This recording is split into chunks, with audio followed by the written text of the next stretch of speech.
Well, a very good evening to all you beautiful people of the internet, and welcome to the Studio Rats Q&A Live number 294. My name's James Ivy. Apple Drew.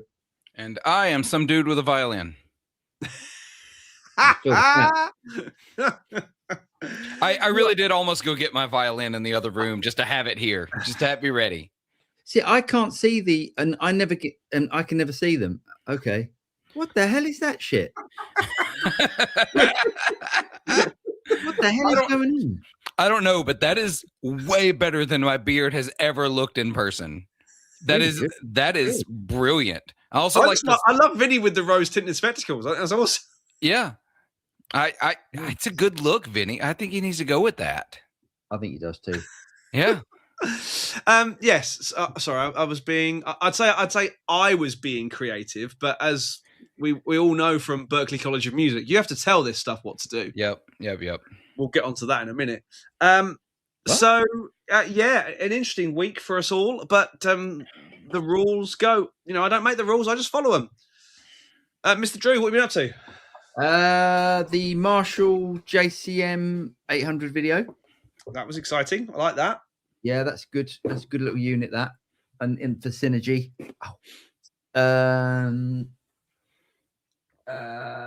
What else has been going on? Oh yeah, Monday was the high point compressor.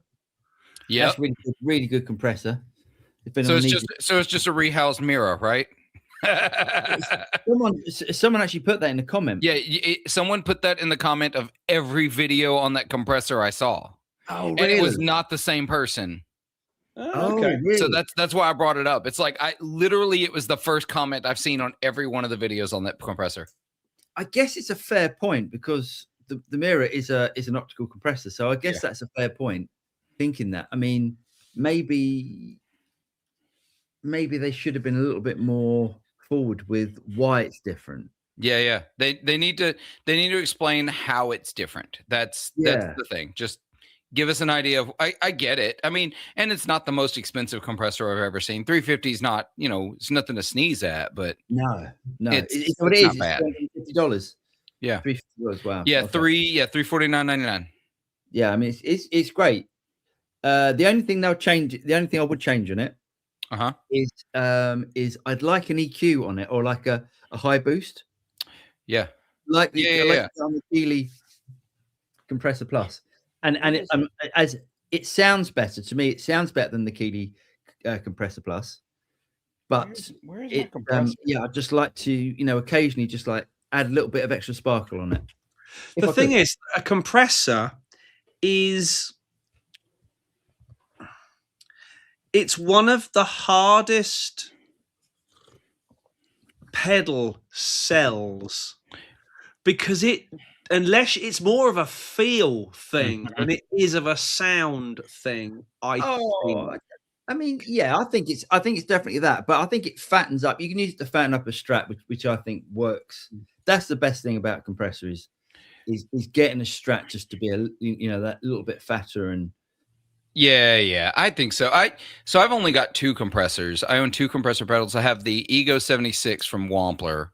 Nice. Wampler. And I have this is one y'all aren't going to be familiar with. It's a guy out of Massachusetts. This is the Hear the lights all the way down.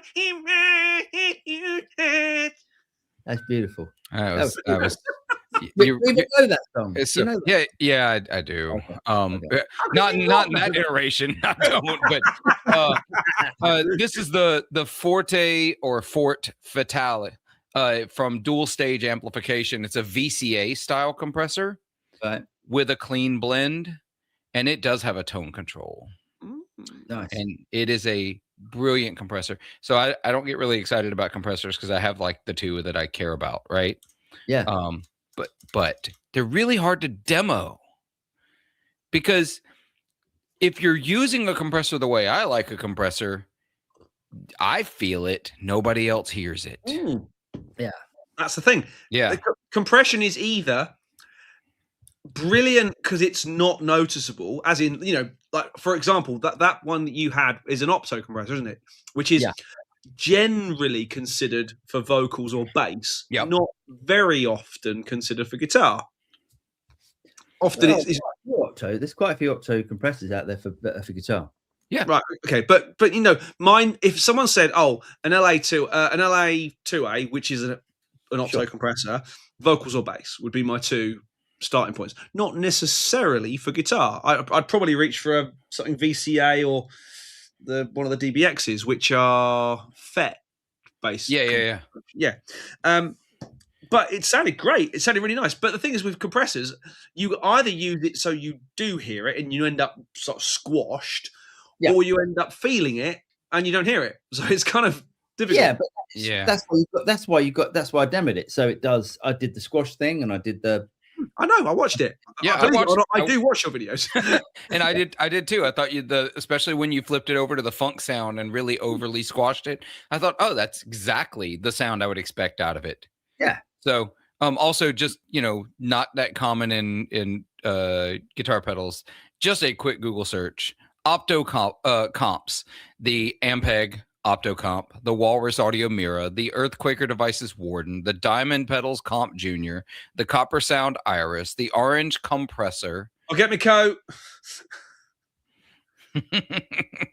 Yeah. There's a few, but yes, no, I do hear what you say. I think the classic is, and what's known as the classic is the Cali audio. Sorry, the Cali 76.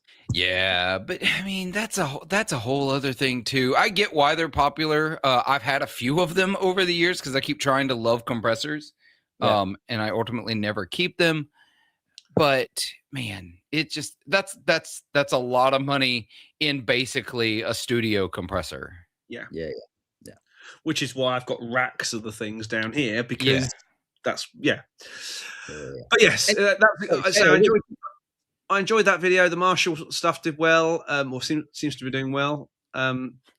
We did a Marshall special for our newsletter this week, so loads of Marshall content in that. It was great. Oh, well, y'all a newsletter?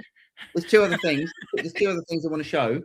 Oh. Two other things I want to show. So I put Phil. I'll ask Phil in a minute because I've got a question for you. But I stuck a set of Ron Ellis pickups in this. Ron Ellis sent me over a set of pickups and a hot bridge pickup. Mm-hmm. Oh, I found it on his website, but he does his hot bridge pickup. Okay. And I always dial back the tone control on like that's real spiky strat. Yeah. This doesn't do it. You can open it wide up. It is awesome. So I don't roll back the tone control on my bridge pickups anymore on my strats. I've adjusted it with height instead of tone.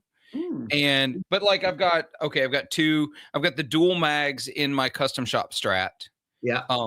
And I've got the these are the Lawler 64s in this one. And yeah, I just manage it with height because I found that rolling back the tone, I don't know, I felt like I was losing some of the impact of the bridge pickup. So yeah, I like that you found one you don't have to do that anymore because I do feel like you're giving something up to take away that high end. Yeah, I agree. So yeah, really, really impressive pickup set from Ron Ellis. And I would say if anyone's got a strat and they don't like the strat bridge pickup, as you often see people selling strats with hot rails in there and stuff because people just can't get used to the strat bridge pickup. Yeah, I would say just buy the Ron Ellis hot bridge pickup. Mm-hmm. And start off as that is your gateway into the Ron Ellis pickups because they are expensive. Yeah. They're very expensive. But well worth. So invest in the bridge pickup, in the hot bridge pickup, and then see if that sort of fixes your sort of strat issues. Yeah. But Phil, you had a cut of other things.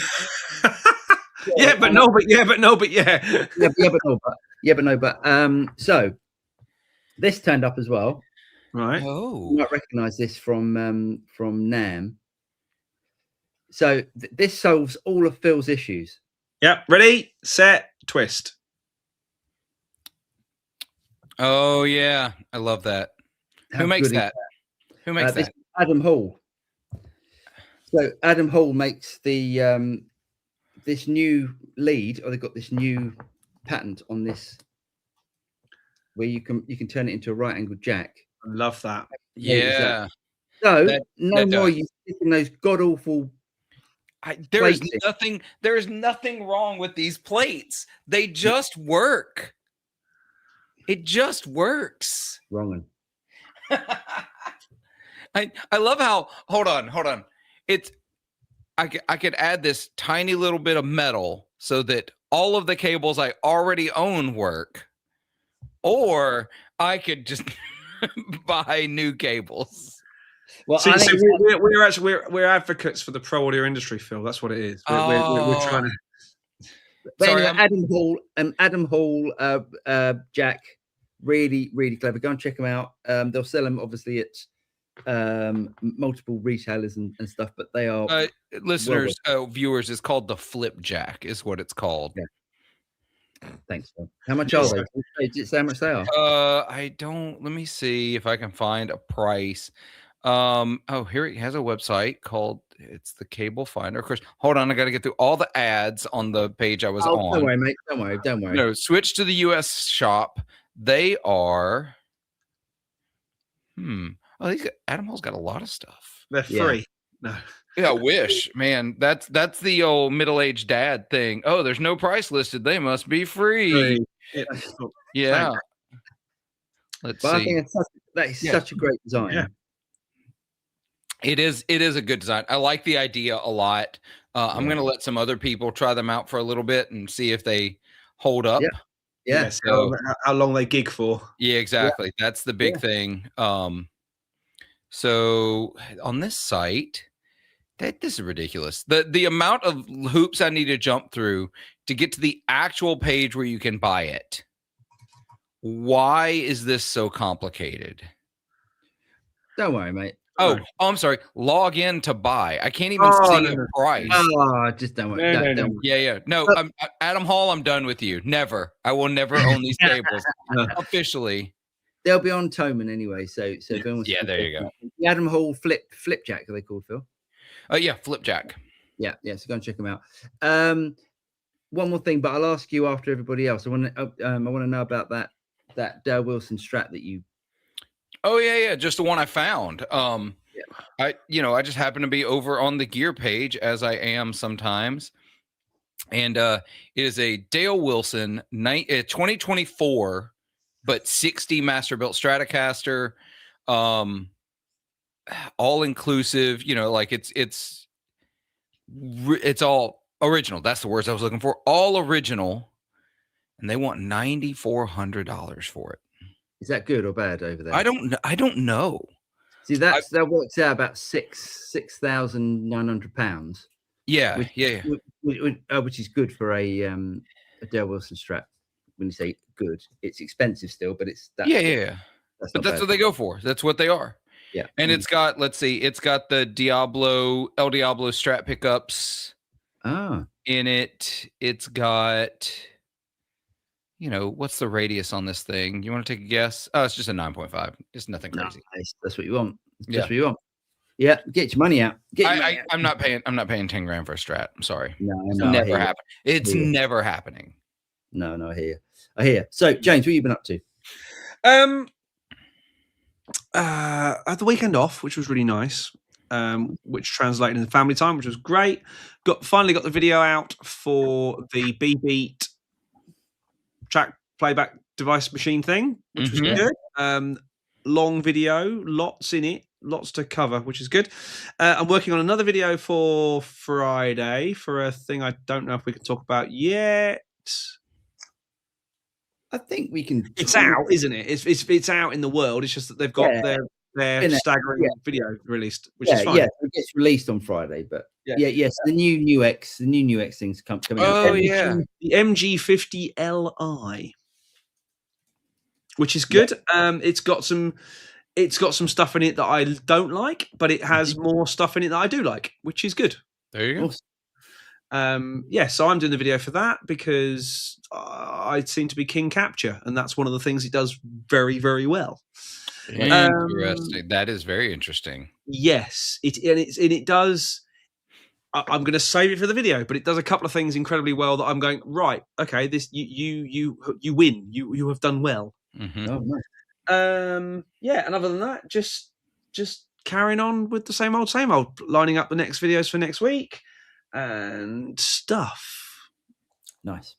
Phil, what have you been up to? Oh, you got a day job.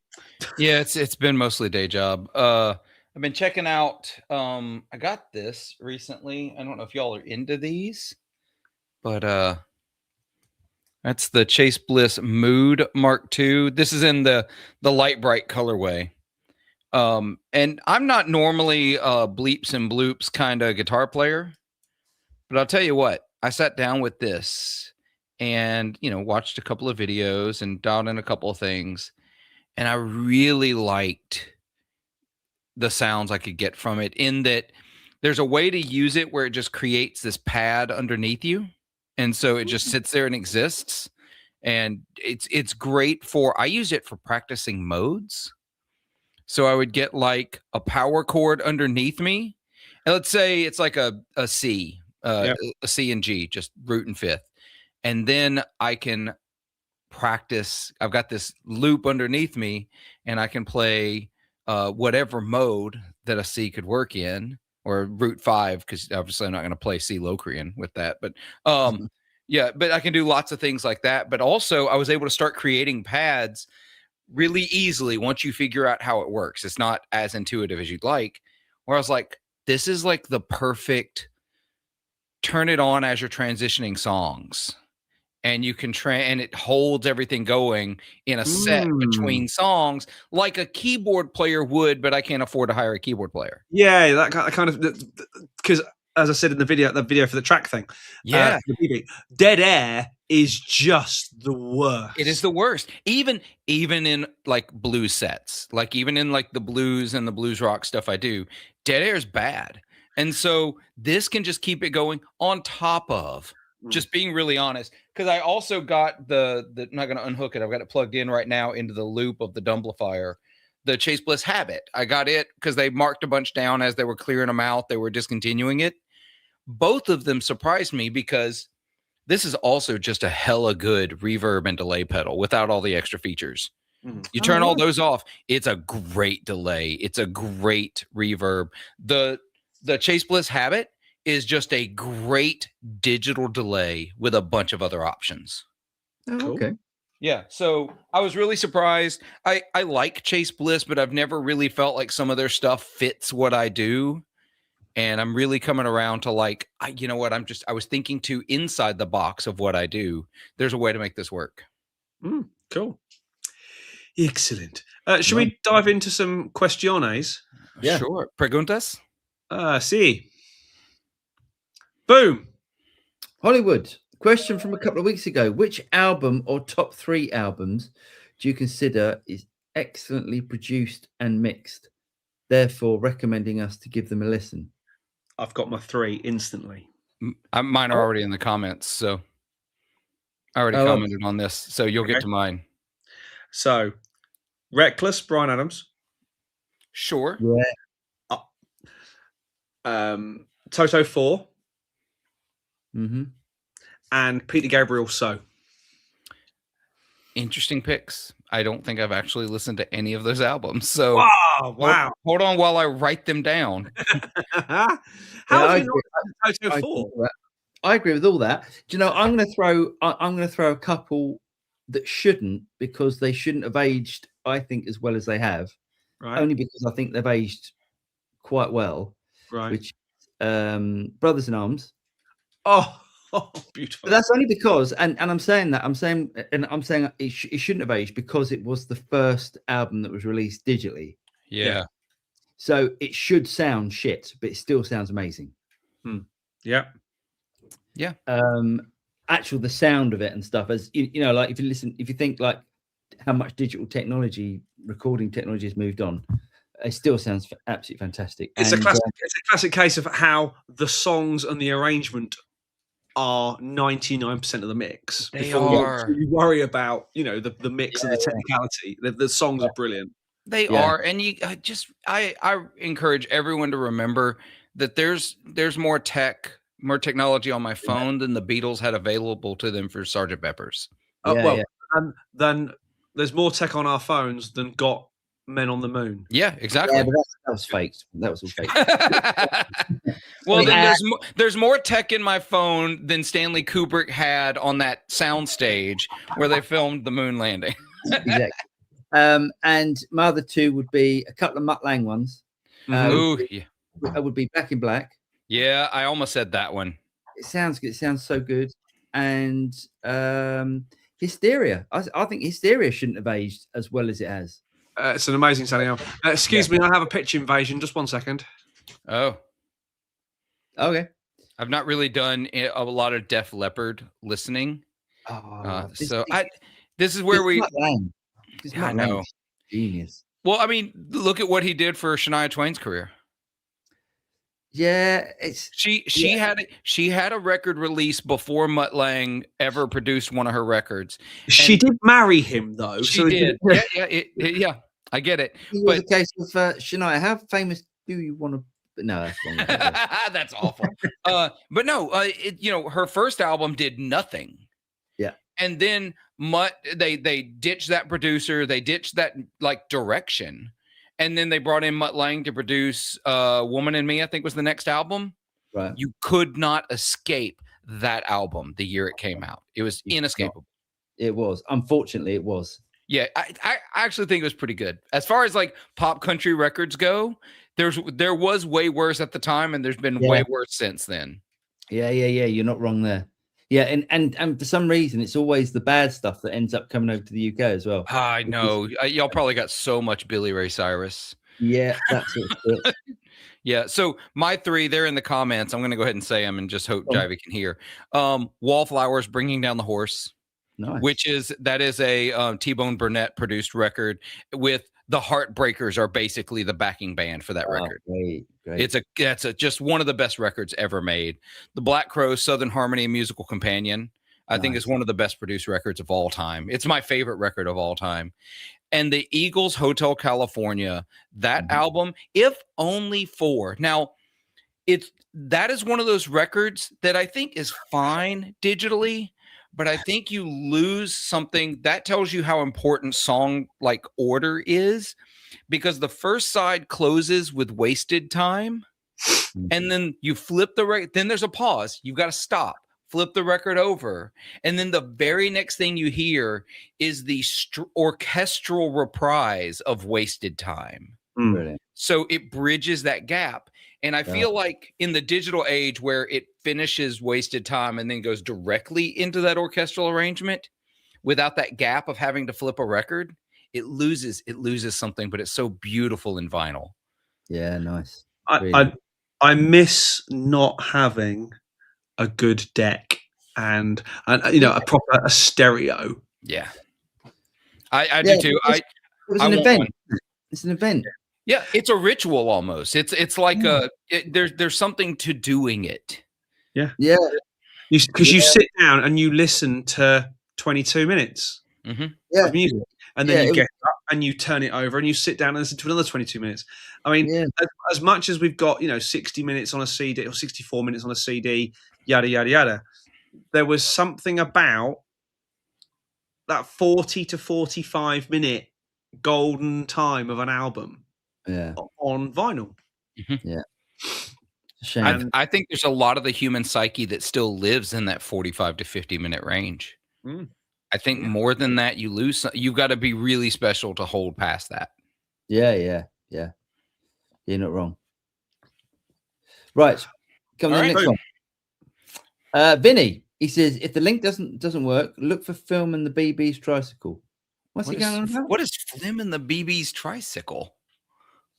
Is this one of his? The BBs was that album we talked about last week. Oh yeah, that is it. Oh okay. Yeah, that is the track. That is certainly an album by somebody. Flim and the BBs. Yep, Flim and the BBs. That feels. Oh, Flim and the BBs is the band, and Tricycle is the. Yeah. Oh, okay, I'll check it out. Nice. This is where I say that sounds like a made up name, but everything is made up, so it doesn't. Yeah, it doesn't help any. I was looking to see who produced it anyway. Matt Nagy, Glorious Day. Well, it wasn't. It wasn't here.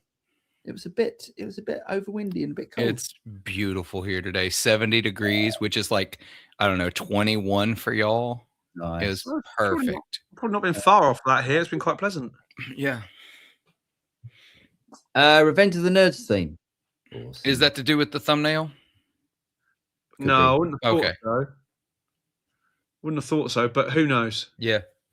Grigor says, evening all, the view tonight has given me terrible deja vu.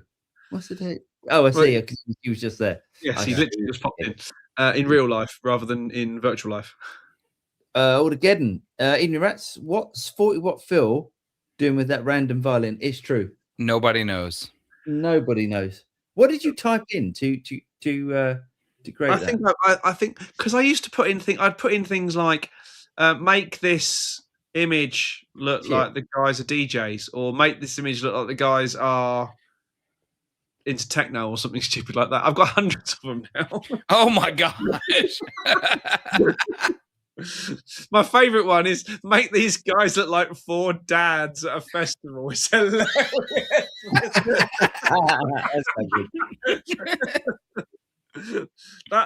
That's next week's, because it's so funny. Like, this is like the worst Sunday afternoon at a, in a marquee on a field type band. Oh my god. So many pairs of cargo shorts. Yeah, and flowery shirts. As I'm literally wearing cargo shorts right now. JP, evening, JP. Matt Nagy says, good day from Bermondsey, home of Jelly Deal and Lumpy Mash. True. It is. What? So what's the gravy called? It's called gravy, isn't Liquor. it? Liquor. That's what I'm talking about. Yeah. Okay, I'm taking Bermondsey off my list of places to go to when I get to the UK. Mate, you have to try pie and mash from an eel house. Yeah. Ignore the jelly deals. Just have pie and mash. Don't do jelly deals, but the pie and mash is one of the greatest foodstuffs known to mankind. I gotcha. Okay. With liquor. Oh, I gotta admit, Manzi's in Manzi's in not. Don't worry about it. Peckham is amazing.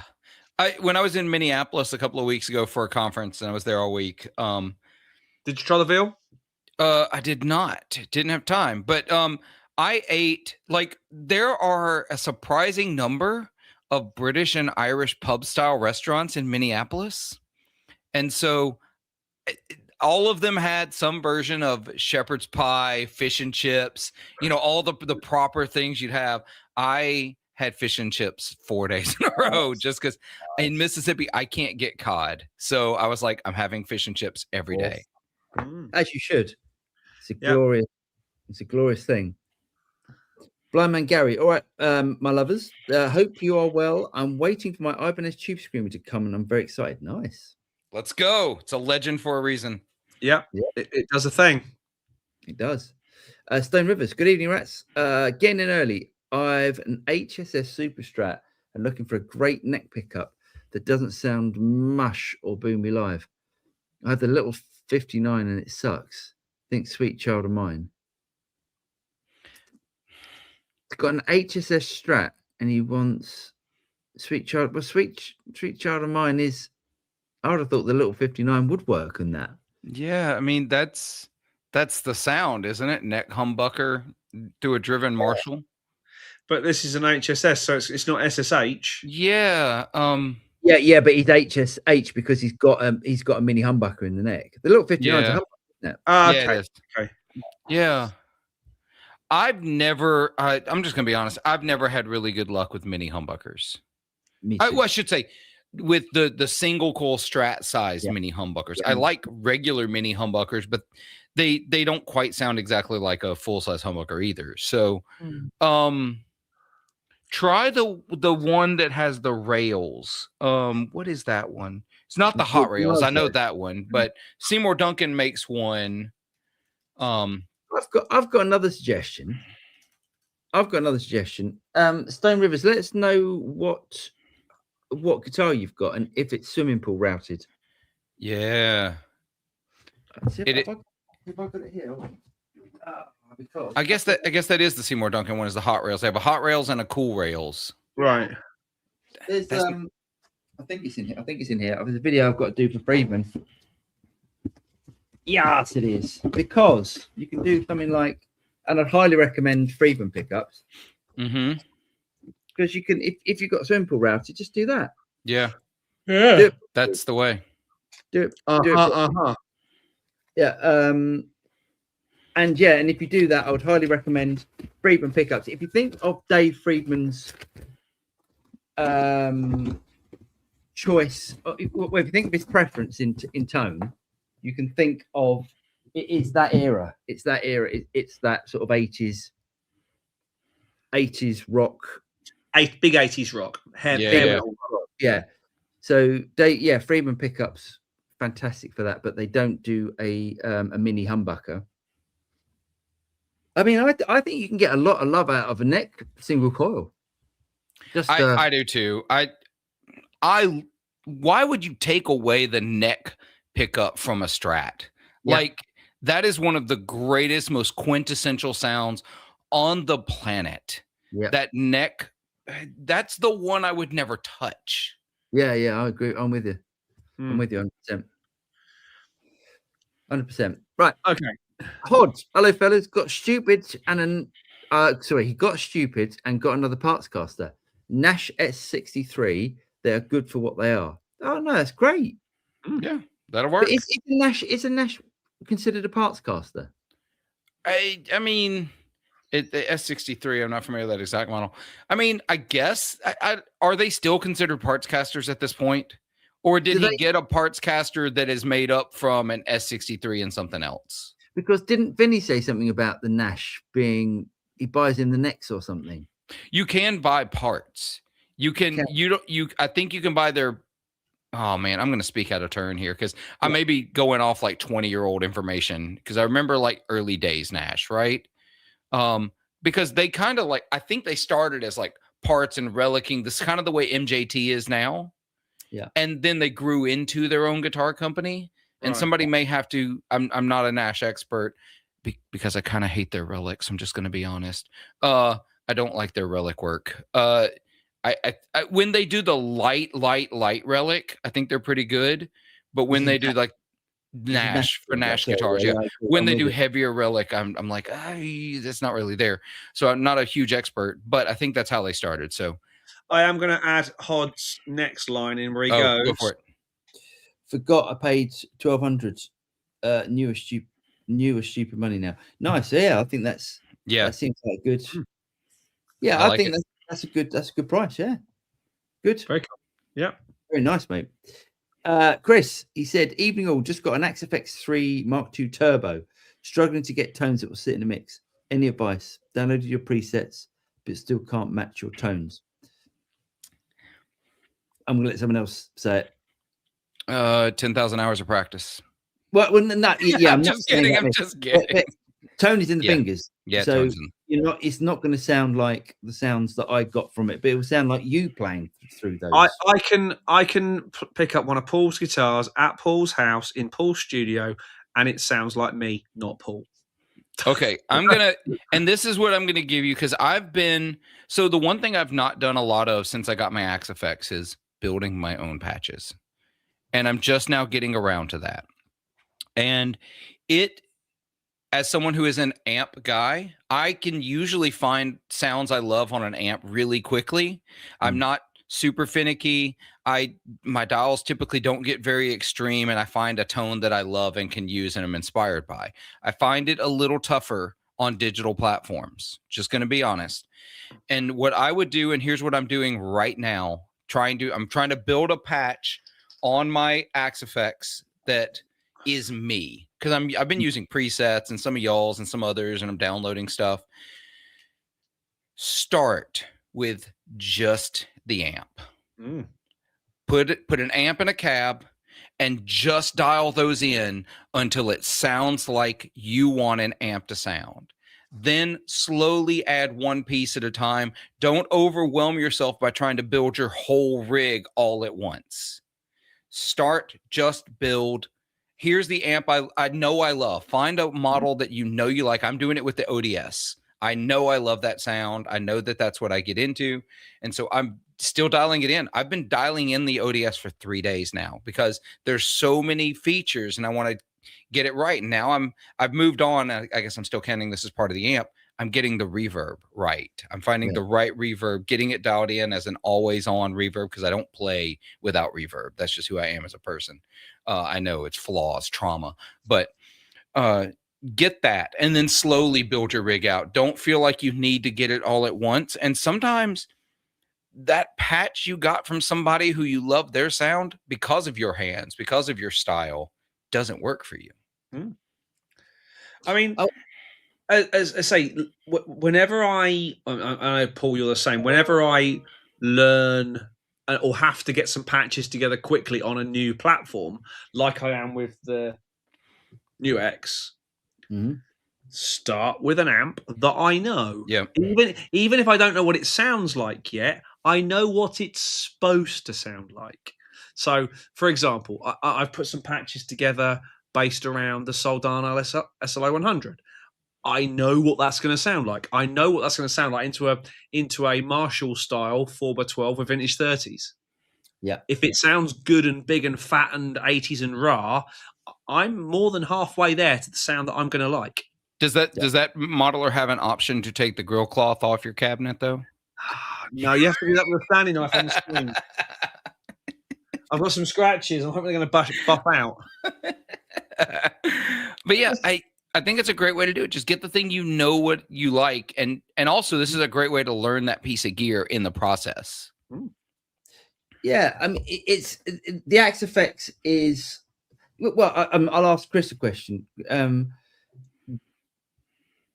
Is there an amplifier that you absolutely love? Is there, when you plug into an amplifier, are you completely happy? Do you think that sound of that amp sits in a mix?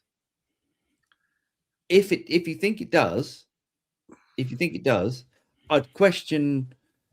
Well, no, and I wouldn't question why you bought an Axe Effects because the Axe Effects is absolutely amazing.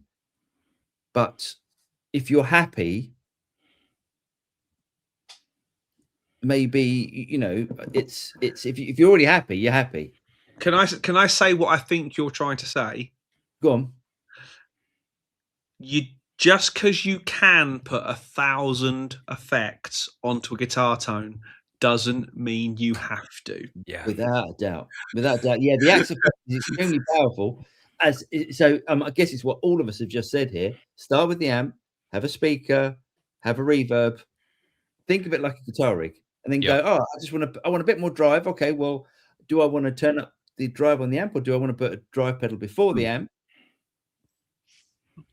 And that's it. That's all it is. And then be okay with, okay, this sound I love, save that patch, and then be okay with that's done. Go to a different patch, start again for a different sound, because that's the beauty of something like the Axe Effects, as opposed to an amplifier where when I'm gigging, that amp is my sound all night. I have 4 hours of that amp. And does that amp do every sound I need for this 4-hour gig? I'm playing blues and soul and R&B most nights. So yes, that's usually the answer is yes. But if it isn't, start looking into, okay, that covers this much of the sounds I love. Let me do a different patch that covers the sounds I love. You don't have to try to do one patch that does everything. I used to go with the theory of 3, as in you probably need a clean, a clean with a bit of dirt, and a clean with a bit of delay. You also probably need what we refer to as a rhythm patch, which is slightly dirty, a bit more dirty, and then a kind of a lead version that was some delay. And then you need mega dirty, a bit more push, and a solo sound. That's probably 9 patches that you need and can get through 90% of gigs. Yeah, but the patch that Chris has downloaded does all of that. Yeah, exactly. Yeah. I mean, I just use one. There's one patch that I use on the XFX, and that's it. I don't venture into anything else. I set up that patch. I'm not really interested in digging through. Oh, I wonder what this amp sounds like. I haven't got time. No. And speaking of venturing into the unknown, ladies and gentlemen, please welcome Vinnie the Axe. What's up, guys? Hey, you know what I mean? What up, Vinny? How you doing? You're You've quiet. gone quiet, buddy.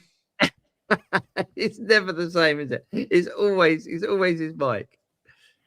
It's low again? Yeah. Damn this thing. How about now? No, Low. really quiet.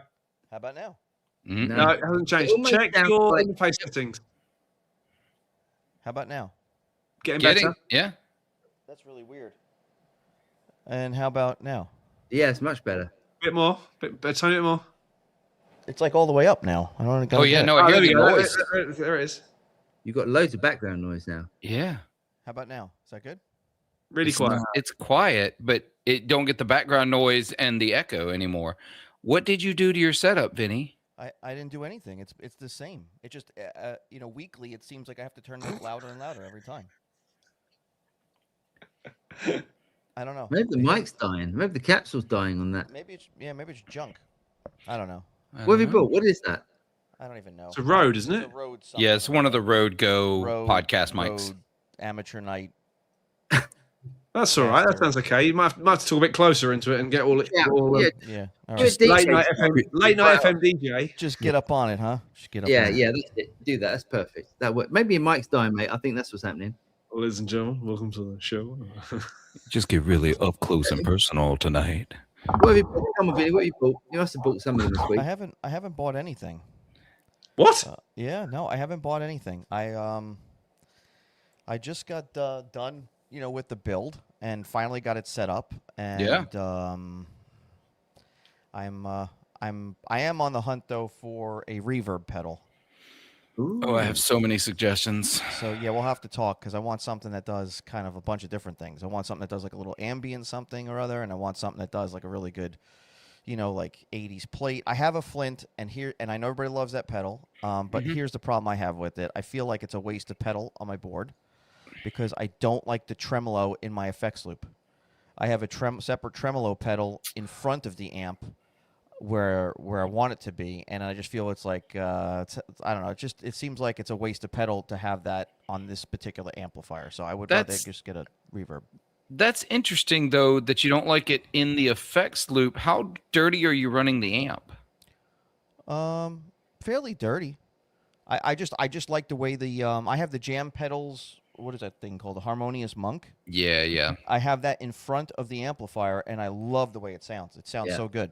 Yeah.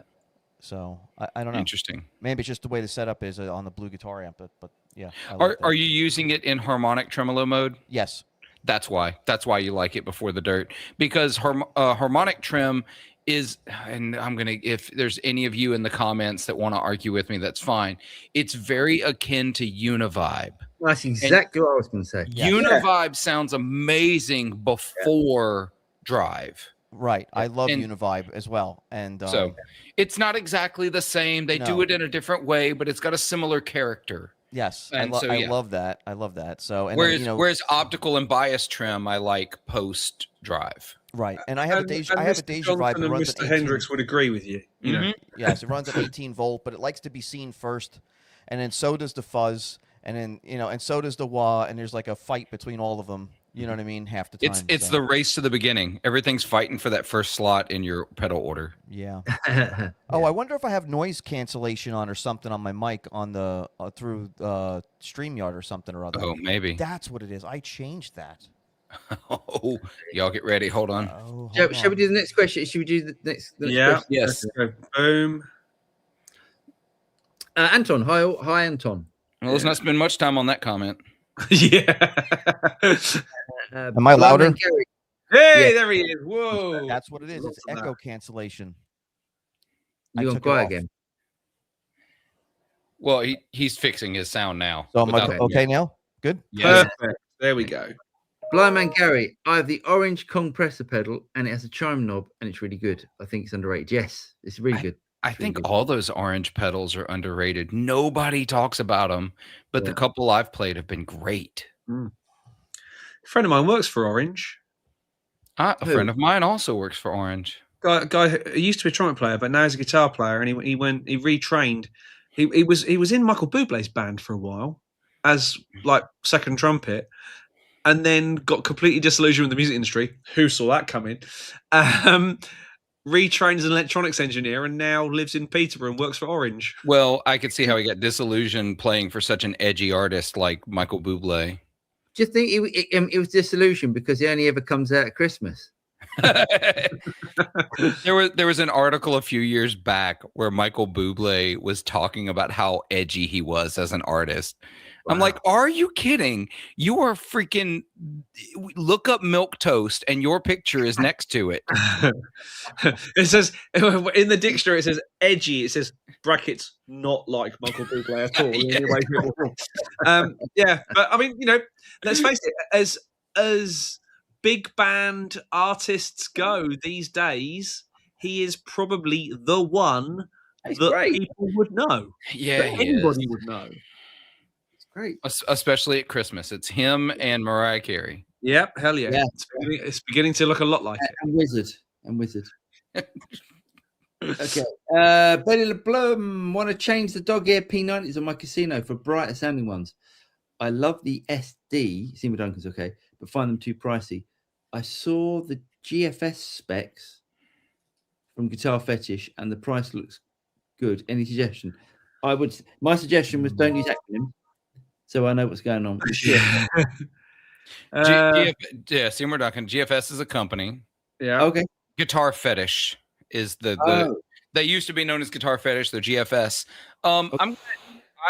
Dog ear P90s. Those are my jam. It's my favorite pickup. I just spent an awful lot of time and headache converting a guitar from soap bars to dog ear P90s. I know you say the Seymour Duncan are a little too pricey. Buy them used. Don't cheap out. But here's the other thing. P90s are not bright pickups. They're mid forward. They're going to be lots of mid. They're not going to be particularly bright. You're not even going to get like PAF brightness out of them. You're definitely not going to get Strat brightness out of them. They're very much. I don't want to call it. They're not muddy. They're pretty clear, especially they're mid forward.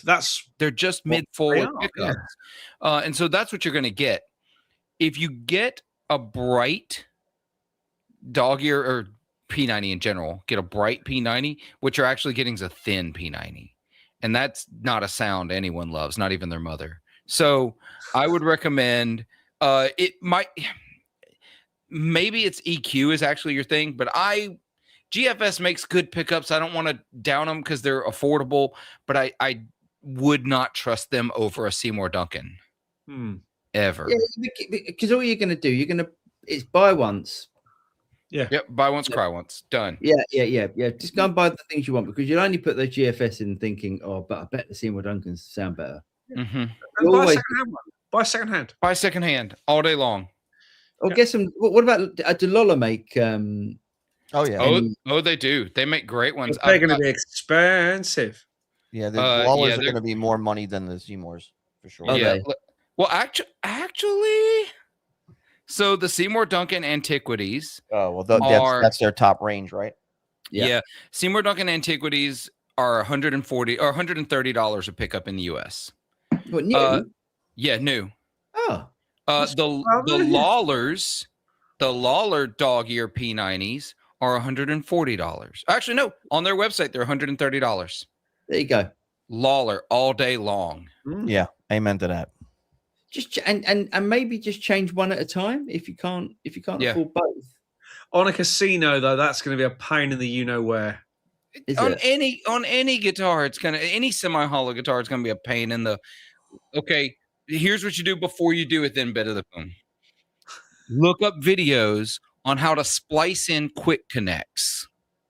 Learn how to install a quick connector and install that so that if you ever want to change it again, it's easy. You can get them on Amazon, or y'all have Amazon in the UK. You can order from Amazon. You get like a pack of 20 for $3 or, £4. Super easy, very easy to use. Highly recommend doing that. When I rewire again this ES135. That's what I'm going to do. I'm going to rewire it with Quick NX. Cool. I like that. I like the look of that 135. Quite fancy one of them. It ended up looking so awesome. I'm so excited about that guitar. Black or gold? Oh, that's that's the 335. That's a different guitar. And right now I've got the black knobs on it. Good. Right answer. Matt Nagy, good day, rats. Record a cab with 3 mics into an audio interface. The tone shape on the way in via SSL Super 9000, Revival 4000, or Big. Alternatively, rely on the audio preamp solely. Thoughts? Okay. May I? Because obviously I know the audience stuff incredibly well. Yeah. Audient is not character mic pre. It is super flat. It is lovely. No, it's SSL. No, but the SSL stuff is, a 9000 or a 4000 is going to have that super analog-y type sound. I mean, we're not talking Neve levels of character, but I would say a 9000 or a 4000 is going to sound a bit different to the stock Audient ASP 880 or 808 style pre's. However, by far the biggest thing you're not telling us with regard to tone is what mics you're using. Mm-hmm. And they are going to have way more effect than the mic pre you use, and where you put them is going to have more effect than anything. Yeah. And the only other thing I'm going to add to this story is make sure they are all in phase, because if they ain't, you might as well not bother with any of it. You just one microphone on the cab, always in phase. As soon as you add another one, I would almost argue that. Why 3 mics? Because you might want a dynamic, a ribbon, and a condenser to be able to blend the mid-forward honk of the dynamic, the warmth of the ribbon, and the brightness of the condenser. I would still argue that more records have been made with a 57 pointing at the bit where the cone meets the dust cap than any other possible combination of microphones. That or the 57 121 combination. Yeah. That there's nothing like combining a $100 microphone and a $1,200 microphone to get the most quintessential. Once you're doing 3 microphones, though, you are inviting phase issues. Like I stop at 2. I think at 2 you're at the best you're going to get. Me too. I will record with 3 if it's not a me project. If it's going on, if it's a thing for somebody else, I will record with 3, and I will do my very best to make sure that they are all in phase and lined up. And if they're not at the recording stage, I will do it afterwards with something like auto align and then print those to make sure they go off to whoever's mixing it. But still, 99% of the time, it's a 57 and a 121, or a U87 and a 121, or something condensory in a 121. Just so I've got super bright and I've got super rich. On this topic, just while we're here for a minute, and just so I can further annoy Paul a little more while we talk microphones and recording. Have you seen the Roswell microphones yet? Yes. Yeah. So Roswell makes one called the cab mic. Yep. And so the concept is, this is what David Grissom's using. This is what a bunch of other people are using now. It's a condenser that sounds like a ribbon by their words. I haven't ordered one yet. I'm gonna order one. They're $399 US, which is not a lot of money for supposedly a great microphone. And they said it's just this simple. Put it directly in front of the middle of the speaker and then back it off 6 inches. That's it. No more hunting for placement. They're like, that will get you the best sound you can get out of your cab. And that's not just an audio engineer saying do it that way. That's in their instructions for the microphone. That's how they tell you to do it. Wow. And so I'm going to order one. I'm really, really intrigued by the simplicity if it actually delivers the sound they're claiming that quickly and that easily. If it does it, then fantastic. Yep. Yeah, definitely. Hey, you guys mind if I backtrack 1 second? Because I know I came on late. When I put my recommendation in for that album that I put down, because I mentioned it before, I grew up in you guys were talking about stereos. I grew up in like an audiophile like household. So Did you my dad really? I reckon, well, I do remember in the 80s, at the very least, he's always had stereos before that, but he had rack mounted DBX equipment, everything else back in the day, acoustic research, AR9 towers. Like I grew up like kind of spoiled, listened to a lot of stuff. So he would take me to a lot of the audio shows in New York. And when CDs first came out, he like bought like the first CD player he can get his hands on, same thing with the Laserdisc and everything else that ever came out, right? Betamax, my dad would buy everything. Anyway, that Tricycle album, I was doing some research and I put the link, Jivey, in the private chat, because I know you would be more apt to understand the stuff that they're talking about here in Wikipedia about like what they used to record. But it says here, the album was the first non-classical recording to be released on compact disc format.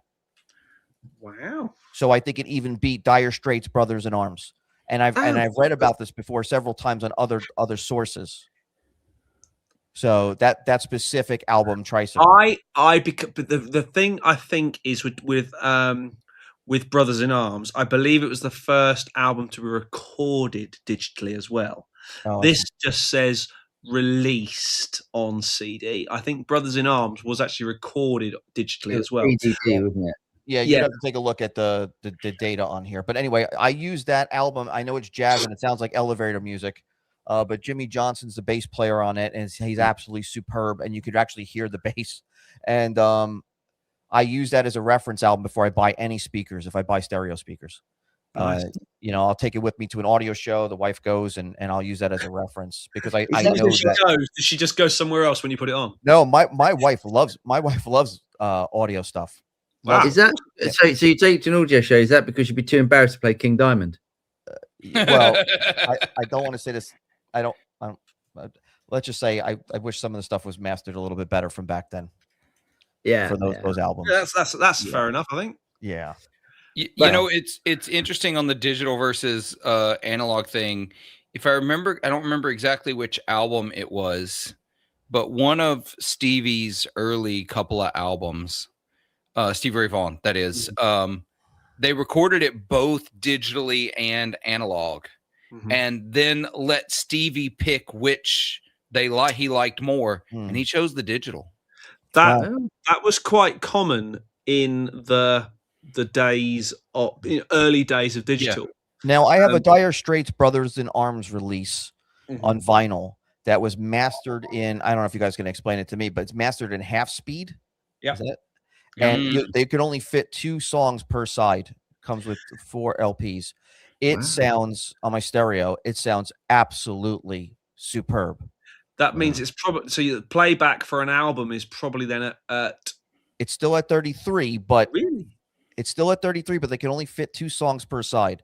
So however they master that, whatever, I can't figure it out in my head how it works. That's to do with the width of the groove, isn't it? Because you can, the depth of the groove, isn't it? Because you can, depending on how you master vinyl, and again, this is memory. If memory serves me correctly, you can squeeze up to something like 29, nearly 30 minutes onto a side of vinyl.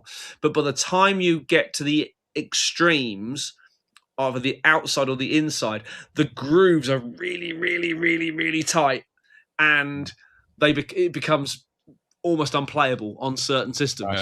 Well, it sounds absolutely phenomenal. I'm playing it on a tube hi-fi setup, and it sounds great. Yeah. Just nice. So if anybody wants to listen to jazz elevator music for that Tricycle album, go ahead. It's not rock or anything, so be prepared. Hey, Fred, says Brady. I don't know what who Fred is. David Tyndall. Oh, David. He said Gear for Music says $39.99 US for 6 meter. I'm guessing David's referring to the he is. Adam Hall. Hey, Vinnie, check this. What is it? You know what it is. Do it next to you because you're black on black at the moment. Okay, where can I do it? There. The door over your right shoulder. There you go. Okay. The door. There we go. Ready? Hold on. Which way does it go? That way. Oh wow! Yeah, how good is that? Who makes that? Where do I get one? You can't, because it takes 14 clicks just to sign up for their website. No, it's Adam Hall Cable, Adam Hall, German company. They make them. It's coming out. So you should wait. get it. It's a German company. Does that mean there's no one actually named Adam Hall, and they just picked a name that would appeal to Westerners? It could be. Because that's Harley Benton, Hughes and Kettner, all of those German brands that have two names like that. They're made up names. There are no Hughes and Kettner. There is no Harley Benton. No. Isn't it Harley Bentone? Sure. Yeah, really good. Yeah. How great has that been? So Cool. We're thinking that Philip doesn't need any of those jack plates anymore. Philip will always need those jack plates. Yep. Done. I'm buying stock in the company. I mean, you're clearly buying up all their stock because no one else is. I have seen multiple in the wild. Thank you very much. And actually, I found a U.S. maker now that's making them. I don't have to buy from the Japanese company anymore. Awesome. Because they've gone bust. Right. No.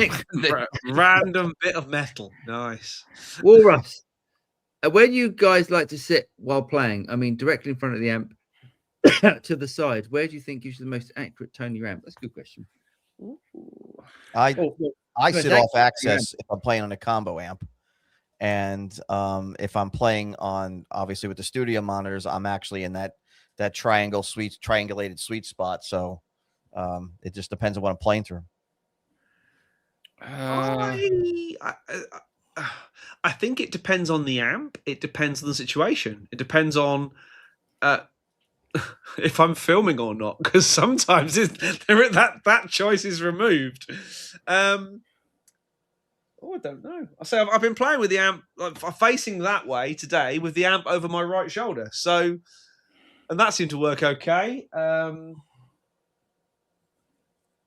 I've never thought about it being an issue. I know on stage we used to have our guitarist would always put a bit of tape down that it was referred to as his feedback spot. Oh, that's awesome. Because he would Satch does that. A lot of those guys do that vibe. Yeah, they'll all mark to know full well he could stand there and get the kind of thing. How's it go?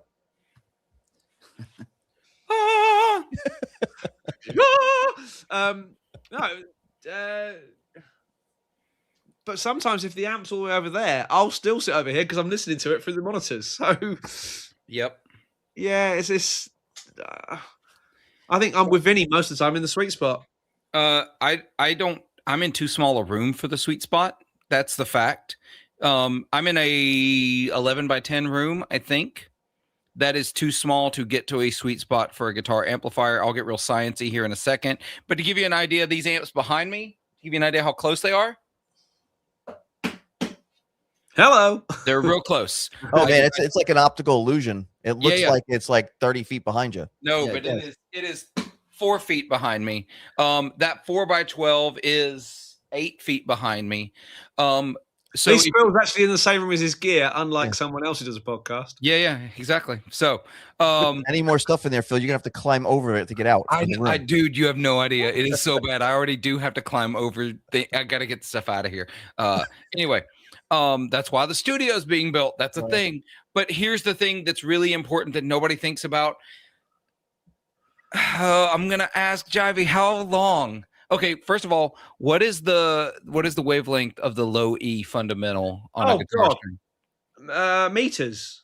It's 80. So it's an 82.4 hertz wave for the fundamental, the key fundamental of the low E string on a guitar. If you go E flat like I do, or D, it's even lower.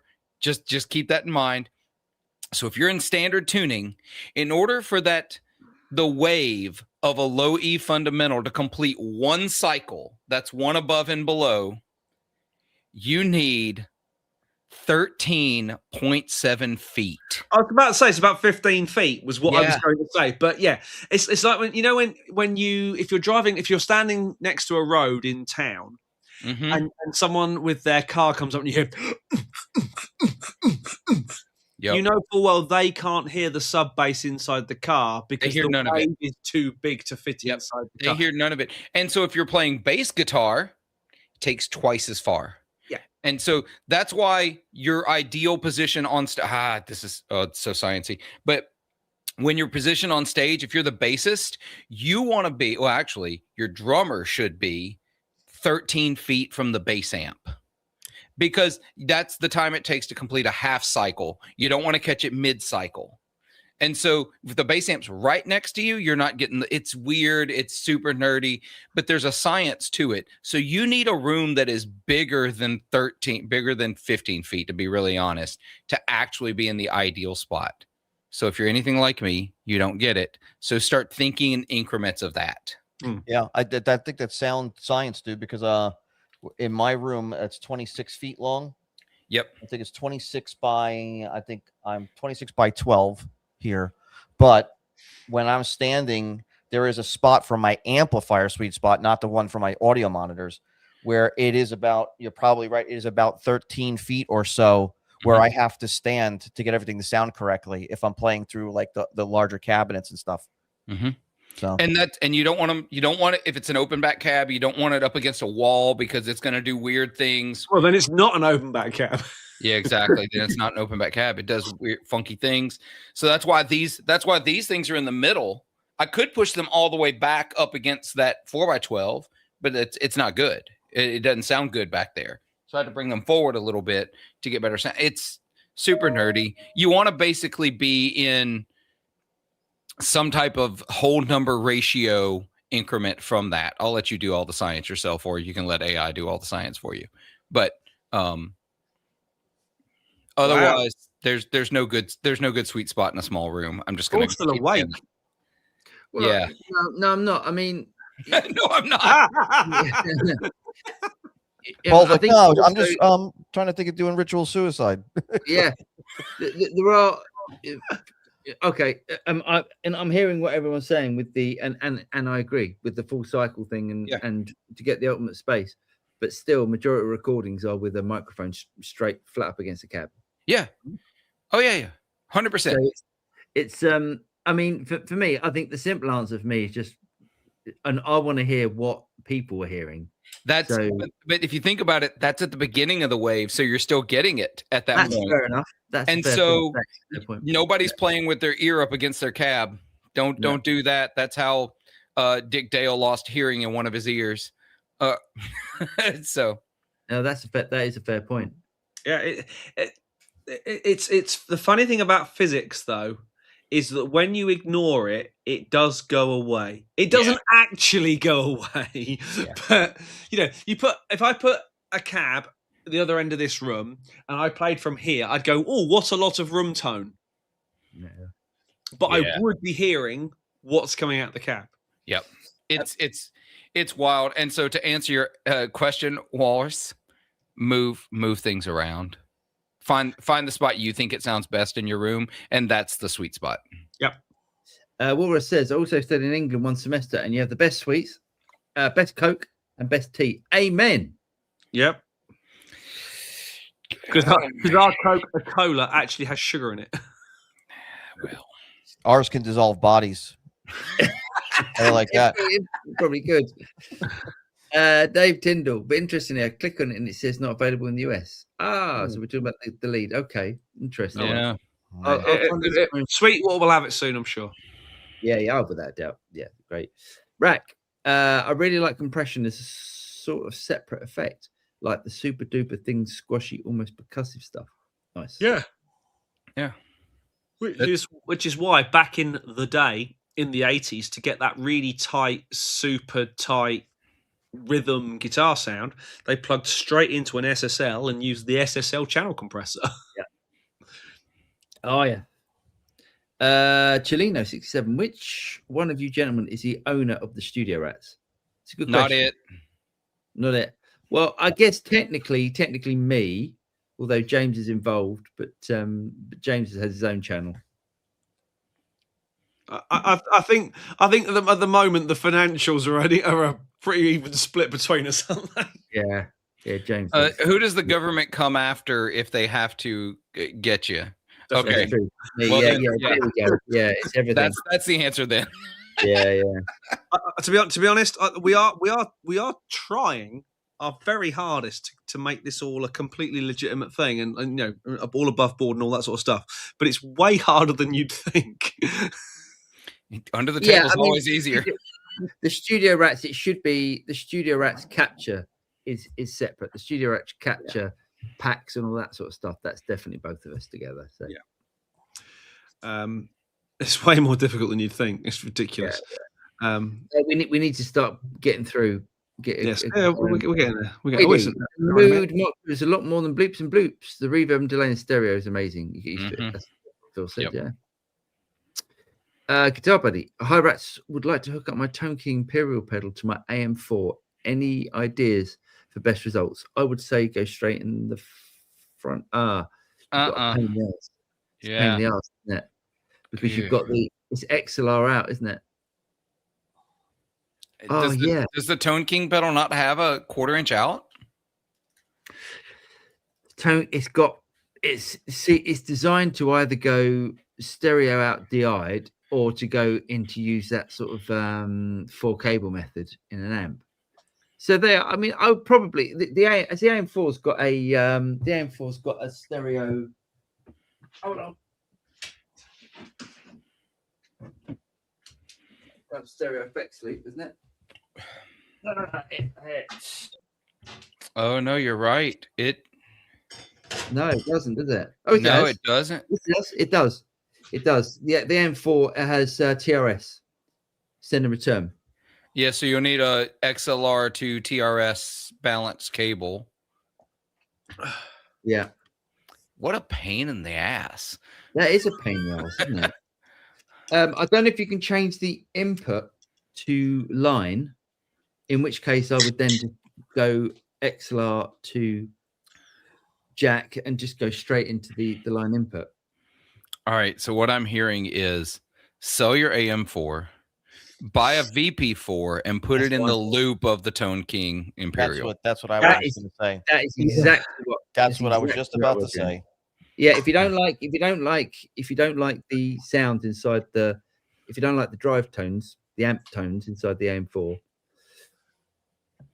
just go and get a VP4. Yeah. Well, Russ, listen to some albums in Q sound, like the Final Cut. I don't know what that is. Well, the Final Cut is Pink Floyd. Oh, okay. I don't know what Q sound is. They did more than one album. Yeah, if you like blips and bloops, mate, that's the way to go. Yannick, totally agree about the Habit as a great digital delay. Same goes for Thermae, one of the most beautiful analog delays. Nice. Yep. Oh, I didn't know they did all that. Careful. We're about to tread on some very dangerous toes now. Oh, what the hell, Russ? I was just starting to like you, Walrus. I was this close. I was going to send you Christmas cards. Not anymore. Now I'm going to send you Halloween cards. Are you talking about the song because you're sick of hearing it, or are you talking about the album? I don't care which one he means. Yeah, no, it's just a fair point. Am I the only one who thinks though that sometimes when you hear a band's famous track, it doesn't sound like any of the other stuff they do? For example, Rush, Tom Sawyer. Yeah. For example, More Than Words, Extreme. Yeah, it sounds like nothing else they do. All I Wanted to Be With You, Mr. Big. Every hit that Sugar Ray ever had doesn't sound at all like the rest of their music. They sound like a hardcore band. And Hotel California, to me, does not sound like anything else the Eagles do. It does. It to me, Hotel California tracks with that entire album. I think it does. I love it. Don't get me wrong. I love it. I love the album. I have the album on vinyl. That's how much I love the album. Men at Work, Down Under. Yeah. Because they have any other songs. I wouldn't know. They have some really good B-sides, some really good songs on some of their albums, man. I got to hear the singer from Men at Work is Colin Hay. I got to hear him do an acoustic set. Yeah.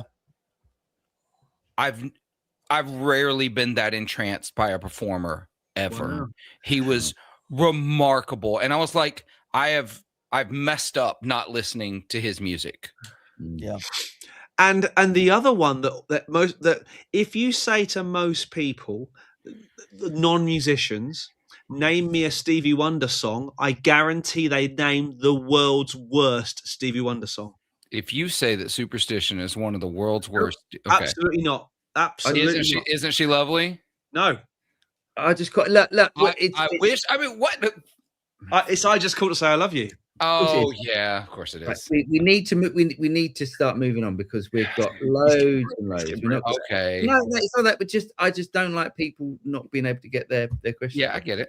Yeah. Phil, it's 100% spot on. Ref vinyl, not by accident. Vinyls outsell CDs, and people were queuing for hours last Saturday. The record store day. Yeah, but that's because who buys CDs anymore? CDs aren't. I hate them. Yeah. Yeah. Do you want to do the news at this point? I think we should just steam on.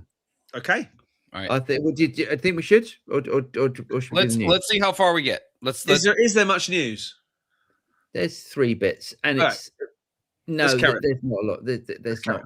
It's not like Graham, evening rats. It's a little spacer necessary in a Bigsby, as mine fell out and disappeared into another dimension. But actually, I prefer the feel of it now. The bar is lower. Phil would know all about this. No, it is not necessary. It is almost entirely about getting the bar to the right height. I've got several spacers for getting the bar height exactly. Also, the plastic is shit anyway. You should be using a brass spacer anyway. There you go. Clone brass. Martin, evening rats. Thoughts on the new Robin Ford album? I'm guessing Two Shades of Blue. Perfect Illusion is a massive stadium pleaser. I've only heard the Make My Own Weather, which I thought was brilliant. I've been through it 3 times already, and it's an incredible album. I'm not gonna lie. I did not expect. You don't expect a lot out of a legacy artist making a new album this far into their career. It almost just feels like it didn't feel like you're expected to be good. Yeah, it is probably top 3 Robin Ford album he's ever put out. Wow, I'll check it out. Nice. Yes. Nice. It might be the best production I've ever heard on a Robin Ford album. Wow. Do you know where it's recorded? Probably in his house. I don't know. I know Dan from that pedal show did a lot of work in studio doing guitar work, getting things ready and getting sounds. Okay, nice. But I'll figure out where it is while y'all continue. Oh, cheers, mate. Yeah. Decca, evening all. Best 3 album productions. The Beatles, Sgt. Pepper's, Marillion, Misplaced Childhood. Oh, yes. Ray of Light. Interesting. I don't think these albums would have been as good with that producer they had. Ray of Light who did that? I should know this. The classical dance producer. Yeah. I mean, Misplaced Child is a phenomenal album. Again, it scores on songwriting, arrangement, tracking, and mixing. It's a brilliant album. Martin, evening rats. Thoughts on the new Robin Ford album, Two Shades of Blue? Yeah. Oh, yeah, we've had that, Yeah. Walrus, thoughts on the Soldano SLO amps? Brilliant. Yes, please. Yes, they're awesome. Lino, Paul, if you had to tell someone that you had to put your boots in the trunk of your car, how would you say it? Paul, if you had to tell someone you have to put your boots in the trunk of your car. Oh, I see. Put your boots in the boot. Yeah, put your boot in the boot. Yeah, very good. It looks like that album was recorded in 2 studios, but it was mostly in East Coast studios with George Murphy as the engineer. Drummer is Ianto Thomas from Knopfler's band. Keys are Johnny Henderson. Bassist Robin Malarkey. And a brass section with Paul Booth, Ryan Quigley, and Trevor Myers. Nice. Not a shabby set of players. No, it's a really good set of players. You have to tell someone you have to put your boots in the boot. Put your boots in the boot. That's a. What are you going on about? He didn't say do it in a Scottish accent, but yeah. Or a Canadian one, but that's what. What's it all about? Scottish Canadian. Or we just say put your shit in the trunk. Where's put them in the back? Where's our Scottish contingent when we need them? You mean the DiMarzio Cruiser? Oh, is that the? I might have been thinking that one as the rail pickup instead of the hot rails. The Cruiser is a rail. The Cruiser's a rail, and it has a distinctive tonal characteristic of a single coil ish. Oh, so kind not of what he wants to achieve then. yeah. Take a look. Listen to some Andy Timmons because he uses a Cruiser in the neck, and it still has that like single coil characteristic, but it's still hum canceling. It's still rail. See, this is why the four of us do this, because we have Bigsby questions. I'll be going, I don't know. Yeah, I don't know. And we have DiMarzio questions, and I'll be going, I don't know. So that's And then microphones and recording, jivey, because I clearly can't even work the Timu studio performance microphone here. Well, I'm glad I have my uses in this forum. So, but behold, the Tone Master's in the corner. Yeah, I'm wondering why you bothered to plug a cable into it, to be honest. Yeah, you know what? You're right. Kick it around the room. Hey, Ali, mixed and produced Momentary Lapse of Rees. Oh, yeah, good album. Oh, that's a great album. Yeah. Inspirational guitarist not talked about enough. Jason Becker. Anyone not seen Jason Becker? Not dead yet. Found it on the tube. Yeah, I mean, wow, just a tragic story of a guy that was just about to hit the peak of his career, and Stone Rivers tried JB Mini or a Cool Rails. Nice. Okay, there we go. And then Stone Rivers, the little 59 neck pickup. Happy to go single coil. Any suggestions? I'm playing the covers rock band and really want that singing neck pickup, not tone mush. Well, then I'd say go single coil. No, I would do the little little 59 in the neck? Is that what he's saying? Yeah, he's looking for neck. He wants single coil though. So I would say listen to the Cruiser neck pickup and throw that in there, because you can still get that single coil ish kind of sound. Again, listen to Andy Timmons' stuff. And you know what? And then I would just do that. And if the middle pickup, you could still do another Cruiser, or you could do a Cool Rail. There's a bunch of stuff you could do, but look at that Cruiser. I think you'd be happy with that, honestly. I think so. For my HSS guard, for my Saris J, I have the Seymour Duncan 78, but in the neck position and the middle position, I have a Mr. Glenn's pickup, Tui pickup, which is a Strat pickup with a base plate like a Telecaster pickup. So it's a little hotter. It's a little more focused sounding. He's a New Zealand based builder. Nice. But I highly recommend his pickups. He's underrated. That's cool. Check him out. Yeah, That's cool. these are rad pickups. Yeah. Nice. And Stone, and then this way, if Stone's playing live, he'll have all hum canceling, so he doesn't have to worry about any 60 cycle from the lights. Yeah. Chris says, cheers for the advice. I'm building my own patches. I was recording with plugins, soft tube, neural DSP, etc. I would say, if you were happy with the sounds you were getting, get rid of the Axe effects. Because if you're happy, you're happy. If you bought the Axe effects, which I feel is far superior to any of that stuff. But if you're happy with that, like you'd get artists like who's the guy, the Australian guitar player that plays the headless guitars.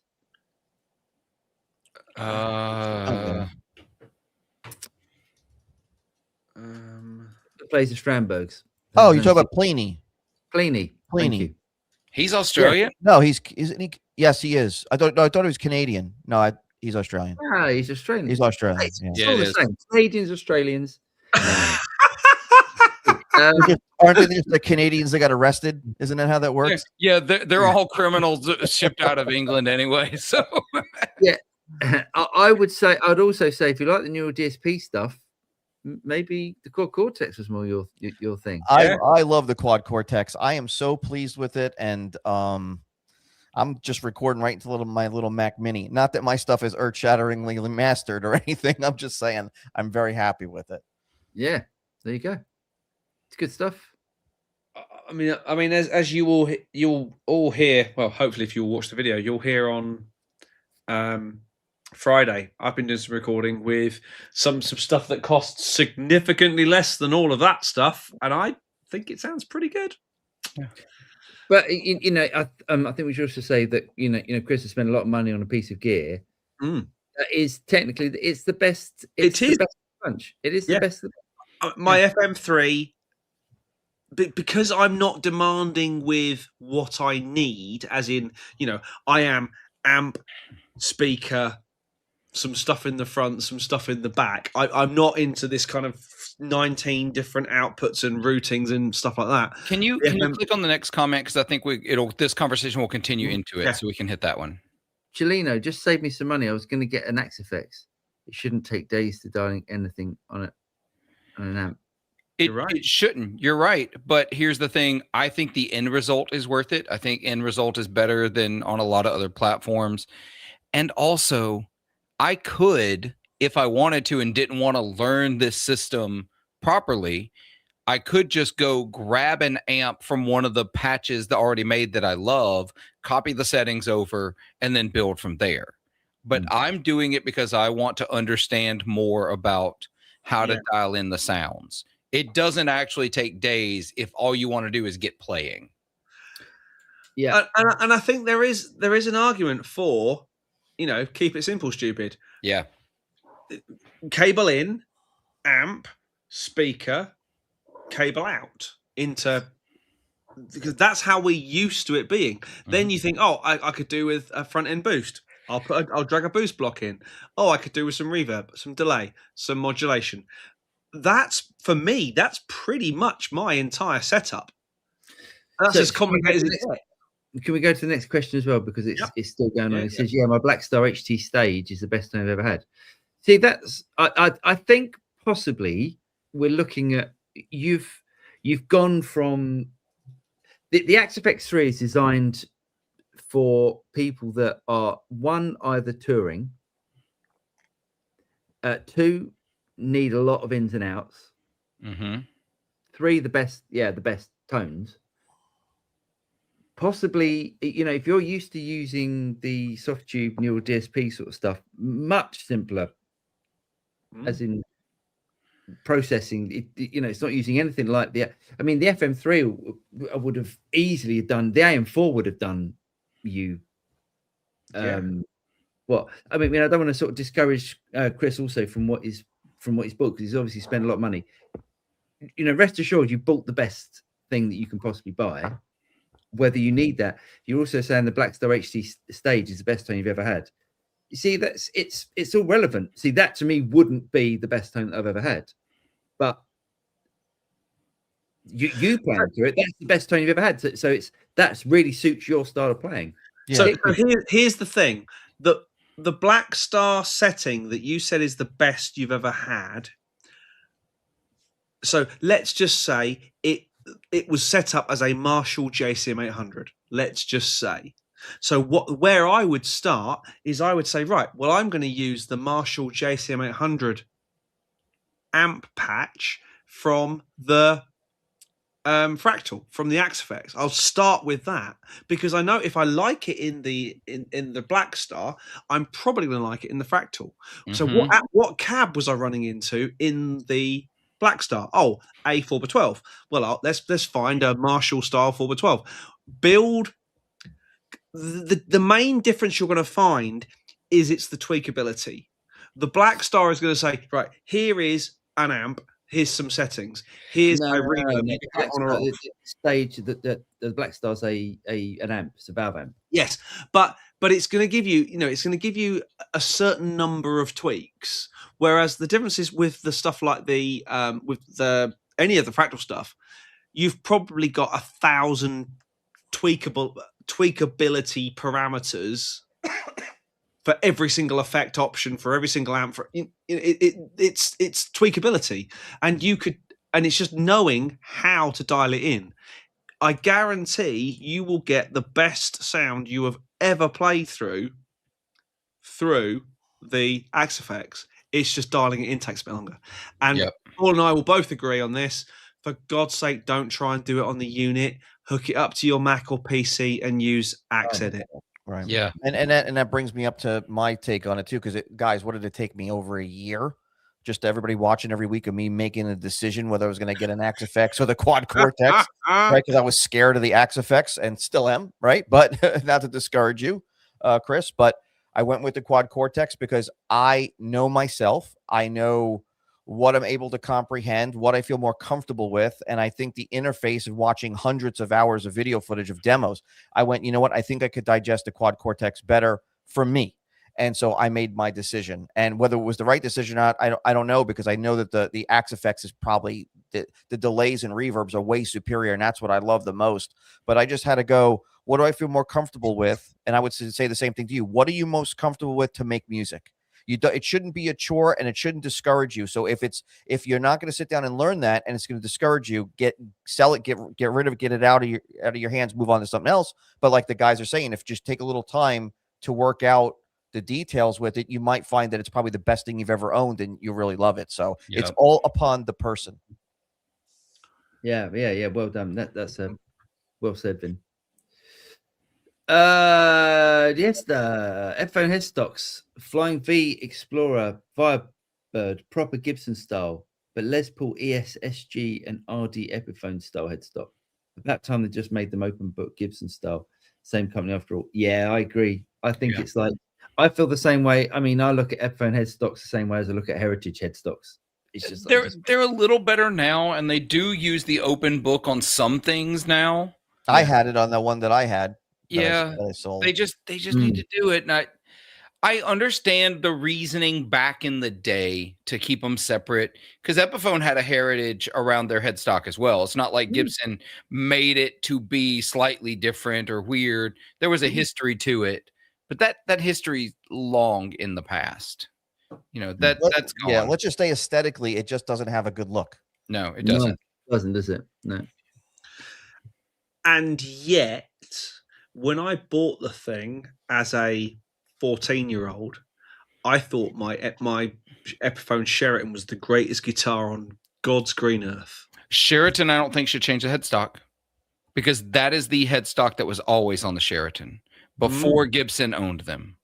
Yeah. That headstock should stay the same. Good point. But a Epiphone Les Paul headstock should look like the Gibson Les Paul headstock. Yeah, you're right. Interesting. Wes, hello, gents. My Synergy Marshall JCM 800 preamp module arrived today. It sits here in the Syn 20 IR while I work. And prayers, appreciate our thoughts and prayers. Oh, mate. I'd bunk off work, mate. I think it's worthwhile. Yeah, just dial it in, sign it in for the day. You know, if you work from home, if you're lucky enough to do that, then just put your boss would probably agree as well. They'd probably just go, oh yeah, fair enough, mate. Yeah, you've got a JCM 100 now. It's the way forward. Walrus, and you need a patch with the mid scooped. What are we talking about? You were talking about the rule of three, the 3 patches you need in dialing in sound. Never mid scoop. Never a mid scoop. Not in my world. Well, if you want to sit so far in the mix that you can't be heard, sure. Yeah, absolutely. Although, in the car the other day, I said, play music by Toto, you know, because in my opinion, there is no finer way to drive to a venue or drive to an event or whatever. And there was some Luke the guitar tones. I went, oh, this was definitely during his boogie, his Bob Bradshaw rack period, because some of the sounds were decidedly scoopy, not much going on in the middle end. I thought, oh, I know who this is, so it's okay, but I definitely question some of his tone lock creations. I also think a lot of the sound changed too when he stopped using the Floyd Rose. I think when he started using that Music Man string through bridge with that heavy block in it, I just think the guitar sounds better than with the Floyd. You know, I've owned both, and I still think you get, for whatever reason, maybe it's just subjective or just mind psychological, but I think you get more low end out of the string through with the heavy block than you do with the Floyd for some reason. I think it's because the strings are clipped off and they're just stuck in them saddles. You know what I mean? They're stuck in the. Yeah. Okay. Right. Sad man. He said bought a used cream tea Aura with Bernie Buckers, bangers and mash, and P90 for 1300. Delighted. Great guitar and huge savings new. Great build, but as you said on the review, very thin neck, but love it. Nice. Well done, mate. Nice job. Good work. Congrats. Fran, is building cab speaker collection a good idea? I have Celestians, Greenback, W30. I don't know. I just have one. I've got one speaker here at the moment. Actually, I've got two because one's in for review. But I've got one speaker. I think you find what you like, and even you know, you work with what you've got as well. Yeah, I've got 3 or 4 here right now, and I love them all for different stuff. So, Graham, I said before, but your Studio Rats Fender Twin capture on my Tonix one, along with my analog pedals, has been my sound for live electric playing for the last several months. Nice one. Cheers, Graham. Cool. Glad you enjoy it. That is a great Fender Twin as well. And the cool thing about that Fender Twin, although I didn't think it at the time, is it's got Celestians in it. It's not got JBLs or Banes in, which I think makes a difference. Oh. Yeah, sorry. Yeah, it feels disgusted. Yeah. Phil wants to shoot me now. It's fine. It's a twin. I won't play one of them anyway. Chris said another issue is not recognizing which amps are which, same as speakers. The naming convention leaves much to be desired. Well, they've got to for legal reasons. Yeah. But yeah. I'm sure there's charts on the on the internet which names says exactly what they are. So Yeah. I'd look that up. Yeah. Out limits. Evening Rats, any experience with SansAmp stuff? I recorded one of their pedals into an old reverb tank straight into a desk. It sounded like a Deluxe on 8. Great sound. Nice. Yep, I had a PSA 1 up until recently because I've just sold it. Nice. But I think we've all had one of those over the years. Yeah, I've only ever used the bass SansAmp stuff. Where's Vinnie out here using potato for a mic? Yeah, probably. Ambient strum and cloudburst. Good shout. Yeah. Yeah, it's good. Richard, the new Source Audio reverb tremolo sounds pretty cool. I haven't heard that. Nice. He said, Richard said, I love to check out the Chase Bliss reverb unit. Yeah, I'd like to check it out too, but not for like $1,000. Is that the one with the motorized? Yeah. Yeah, Phil's got one. The one that Phil's about to dig out of his board. Yeah, Phil, you got one? Yeah. Yes. I've had it for a little while now. I still think that's one of the coolest things I've ever seen on someone's board. When it goes, Jimmy, what's up? What's up, Jimmy? Makes sense. Thank you for all your wisdom. Oh, wisdom. Let's not go that far. No. Willie says, what's a microphone? Exactly. Clearly not the thing I have. SM57s are Keith Richards on mics. I love them. Even use a Beta 57 for vocals. Nice. Yeah. Beta 57 is a great vocal mic as well. Yeah. Ali, Paul, don't forget to check out Waghorn Guitars. Yes, I'm going to keep pushing Tom's work. He's a creator of happiness. Awesome. Well, if you know Tom, get Tom to get in contact if he wants to send one down for a review, whatever. Be nice. Yep. Cheers, Ali. Of mics. Yep. Yes, I'm trying to work out what that was from, but hey. Oh, there he is. Look, he's showing off his new guitar. Look at that. Look. That's lovely. Yeah. Mate. Evening all. Any advice for delving into a guitar maintenance? The baby steps and progress from there. Probably one for Vinnie. Yeah, like what do you mean? Like what? As far as things to take care of from a novice perspective is one of them understanding setup, right? Understanding how to set up intonation, understanding how to manipulate a truss rod without being in fear of it. Not that I'm saying you are, but a lot of people are. Understanding how it works. Understanding that if you have a rosewood board or an ebony board, they need, every time you change the strings, you should be, before you're doing that, you should be oiling the fretboard, especially ebony, so it doesn't crack. There's a bunch of stuff there. Not too many things I can go into in depth here. Maybe a video might be in order for me to do for something like that. But I would say understanding how to set up the action properly, how to set up your saddles, how to set up the radius arc on the bridge, how to set up your bridge. Those are the things I would definitely look into. There's a bunch of really cool videos out there. I know Stu Mack does a really good job of doing like tutorial videos on that. So I try to go to people that are reputable, because there's some dudes on YouTube that talk some nonsense. So I would definitely go. That's a polite way of putting it, I think. Yeah, I wanted to scallop a fretboard one time for a buddy of mine. He wanted to scallop a telly like a Melmstein. So I watched some videos to see who's scalloping and how they do it. And I watched this dude take a file and just ram it right down this one fret, almost down into the side of the neck of the guitar. And I'm like, yep, you know what? Not that guy. You know what I mean? And I went systematically to find somebody that looked like they knew what they were doing. And then in the end, I did scallop the board. And I used files and rasps and stuff. And literally my hands, I felt like I had a carpal tunnel after I did it. And I told him, I will never do this by hand again, ever. But it did turn out cool. Nice. Lemon Lust. Or when newer players call technique things like boomer bends, is that just internet humor, or does it point to a deeper disconnect with earlier generations of guitar playing? That's a great question. Yeah, I think it's arrogance. I think it's sort of thinking that we're referring to Tim from Polyfiller. On me. Where he said about boomer bends. I think. Yeah, she's hot. Who? Kidding. Hey, check this out. This is a good book. Not affiliated or nothing. Oh, the Dan Erlewine.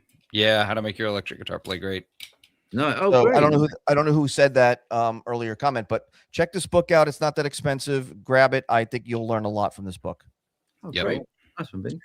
I think it's arrogance. I think it's it's typical counterculture. You want to rebel against everything that came before you, in the same way that every generation says the generation after them is going to bring us the apocalypse.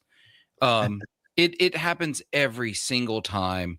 People want so badly to be nonconformist that they conform to nonconformity, and they just all get around this mentality of bucking everything that came before them, only to have the next generation go right back to it because they don't want to be like the generation before them. That's true. Isn't that the definition between a movement and a revolution? Because a movement, to quote Tommy Lee Jones in Under Siege, a movement, you start somewhere, you go somewhere else, you have progressed. Whereas a revolution comes back around in your face, mother. That's the Tommy Lee Jones bit. Yeah. Who knew that 80s hair metal will be back in the 2020s? Well, and you're not talking like, when you're talking about bending, you're not talking about a technique that was done like 500 years ago when we've all been listening to it that long and they're tired of it. You know, you're talking like what? Just in a span of 50 years. Yeah. You know what I mean? Like, come on. I think it was a poor choice of words on that kid's part, whoever that kid is. Whatever that band is. Polyfiller. Polyfiller? So it's what? They're called Polyphia, but we refer to them as Polyfiller because we don't get it. Yeah, poor choice of words, because what he did was he kind of alienated a lot of people that are boomers or older guys that do bends to even listen to their music. You know, because the only thing I know of that cat is him making that comment because I saw him on Rick Beato say it. Yeah. Yeah. Yeah. Right, next. Let's get through these. Neck on. Going through a digital phase right now. If one needs only a few presets for gigging or recording, do you feel it's worth investing in a Quad Cortex? I go away with plugins, only need 2 to 3 sounds max. No, it depends what you want. Something that processes everything in a box, as opposed to a computer, which is also processing, your graphics card and your word processing and all that sort of shit. I always think it's best to take it out of your computer, but plugins now are great. Yep. And the truth of the matter is, in my opinion, computers are great. They do a lot of things really well. Whereas a Quad Cortex or an Axe FX or an FM3 or a Fender ToneMaster Pro or whatever, Kemper, they do one thing brilliantly. They don't fall over. They don't go ping updates in the middle of a set. They don't have hissy fits.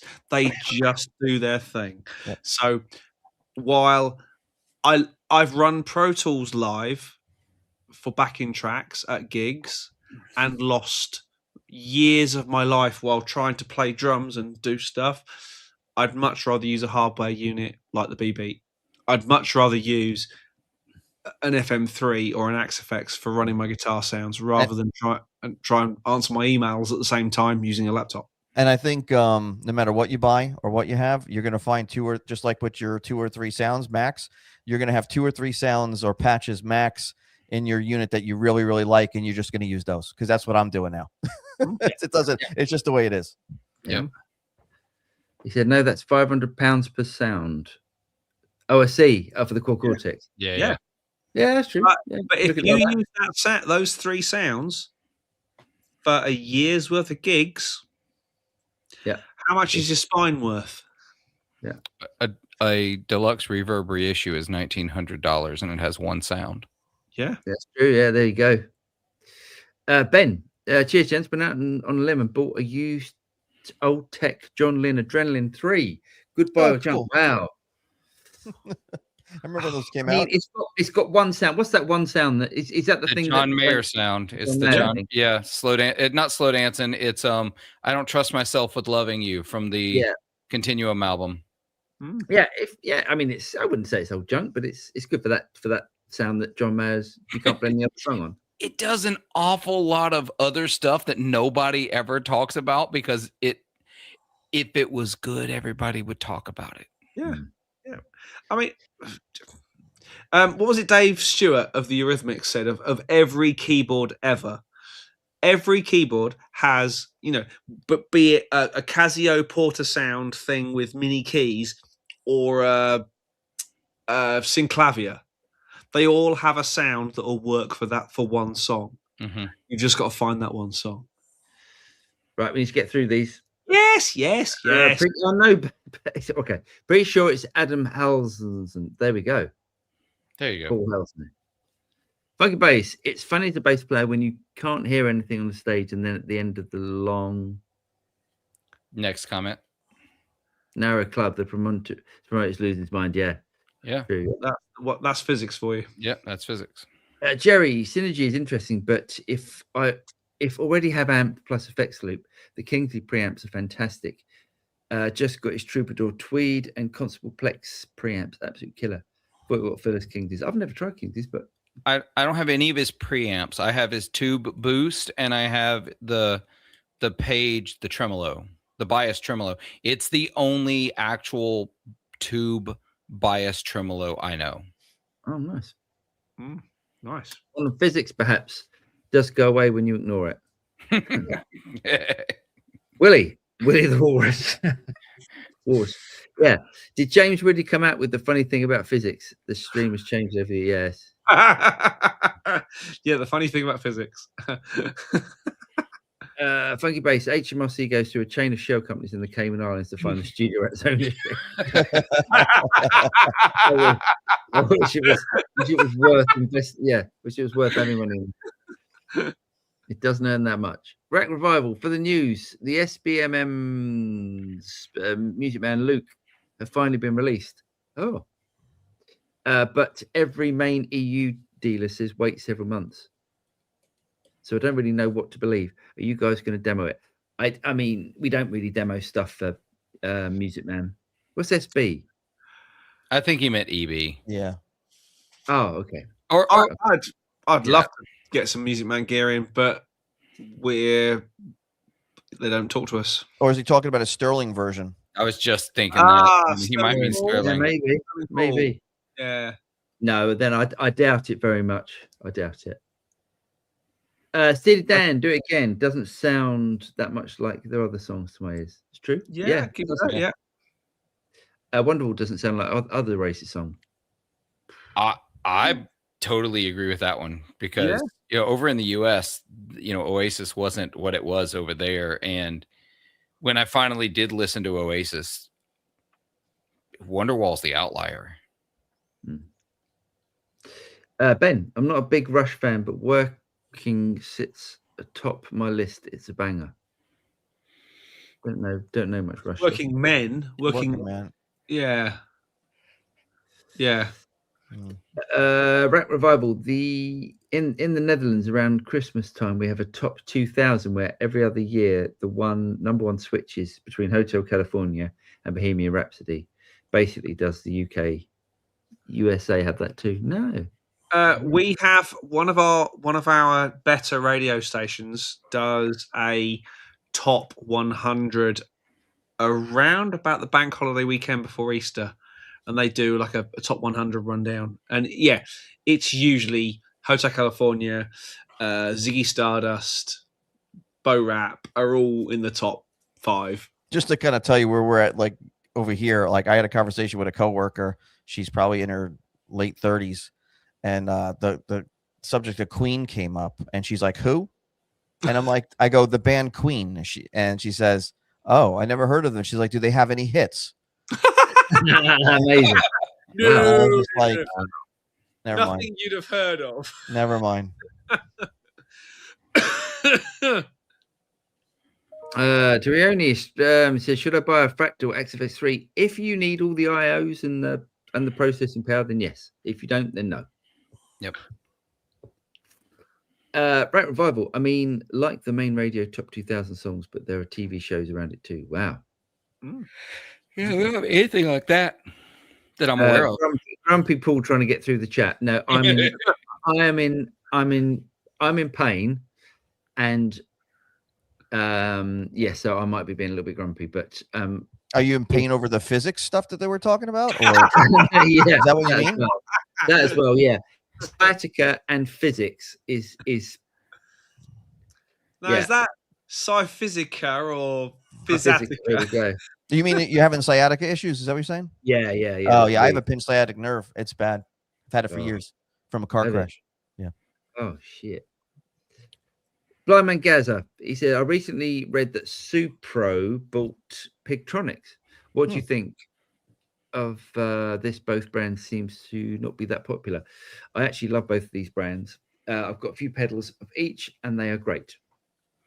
And Nice. that deal happened in June of 2020.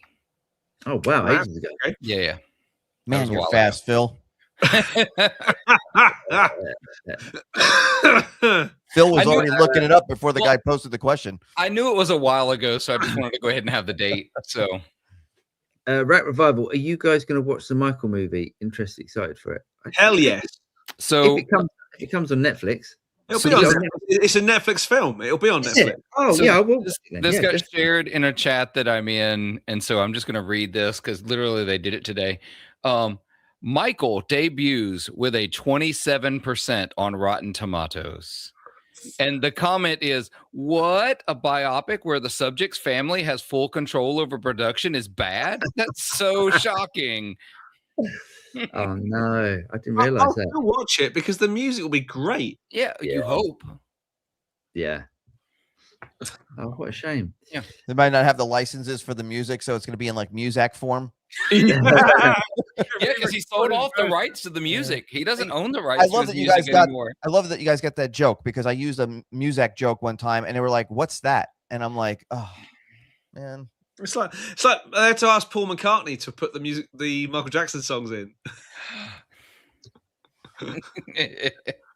Vincent, Boston 1 and 2, great albums. Also love Trevor Horn. Yeah, well, yeah, Trevor genius. Yeah, absolute genius. Marillion must be worst band ever. Certainly top 3. Get out!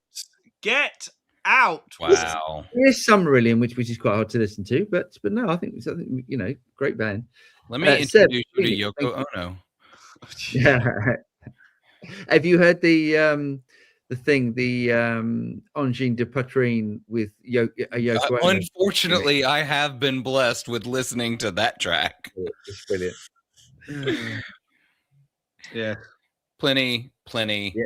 It's Kiwi, is he? I thought it was Australian. No, he's Australian. He's from Sydney. I did look it up. Okay. Martin, read the Robin Ford album. Rob Mulliky's a great bassist. Yeah, he is. Tironi, just ask Gemini. Gemini knows everything's true. But Axe 3 has the ultra resolution IRs. That's not in the FM3. I wouldn't worry too much about that sort of stuff. There is something that's coming out. There's something that's coming out that is pretty mind blowing, I would say.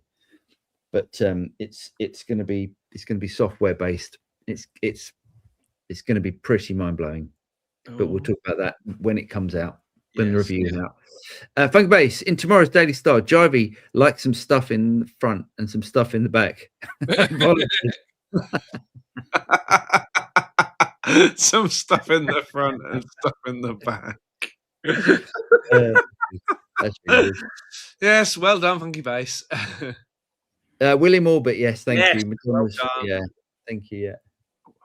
Yeah, I loved his William Orbit did what was the big orchestral thing he did? I think it was called Move On to the Next Question.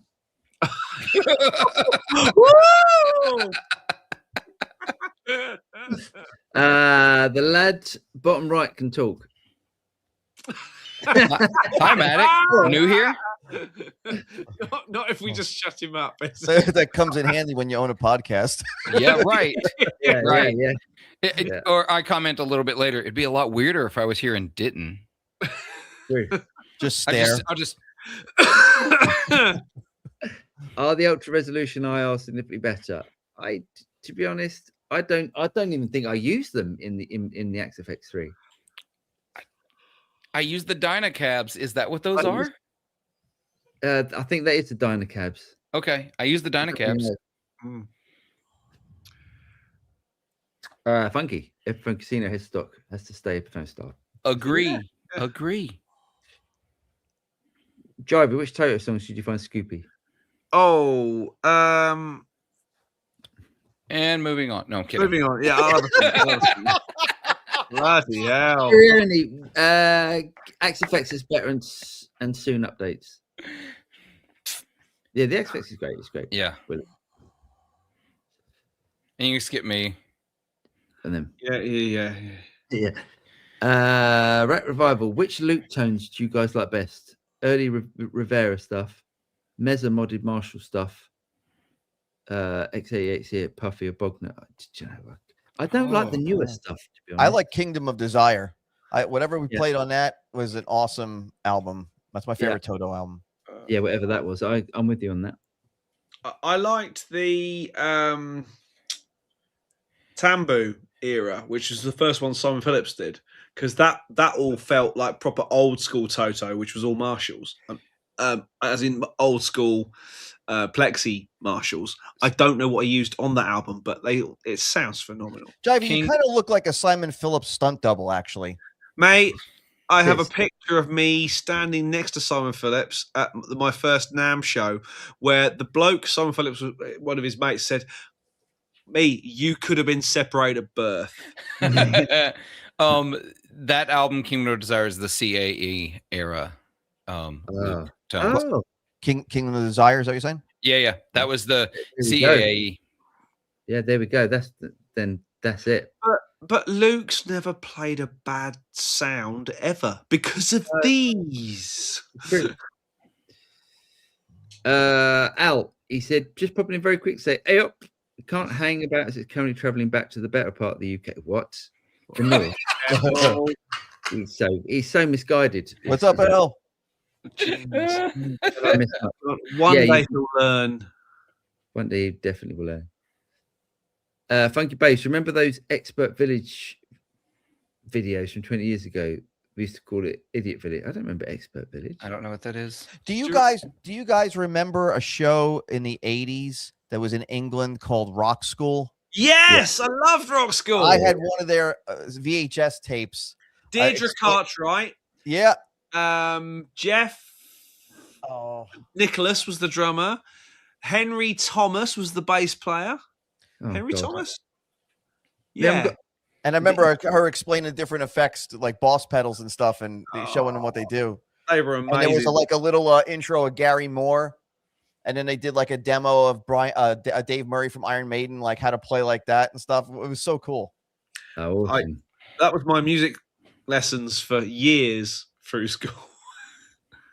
Yes, it's Sterling. Well, they came out with a Luke Sterling a long time ago. Yeah. But Mr. it wasn't. Beast- It wasn't made. Oh, very sorry, well. Ben. Go on, mate. Go on, finish. Sorry, No, I was going to say that I don't think the quality was that awesome about it. I think there was some complaints back then. Maybe they've revamped it. I need you guys to put together a playlist for me to listen to, so I understand half the bands y'all talk about. Like I know of them, but I've never listened to a lot of them. Like I know like 4 Toto songs. Yeah. Gary says Mr. Beast had never heard of Prince. Really? Wow. That's criminal. That is criminal, isn't it? Walrus. 2 walruses in the chat. Yeah. Yeah. Willie, didn't realize you were in pain, Paul. Just gentle ribbing. Oh no, mate. Rib away. I love a ribbing. You don't have to worry about that. So we've heard. There's a rib for her pleasure joke in here somewhere. No. Hey, talking about Prince. Talk about Prince and ribs. Yeah, that's true.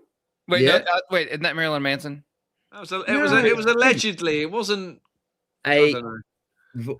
We've all thought about doing it. Funky Bass says last week's show. yeah, okay. Funky Bass. I still quite like Say by Macca and Jacko. Nice. Yeah, me too. Jim, I would like to hear you 4 guys do some original rap rock. Lol. Yeah, we should do that.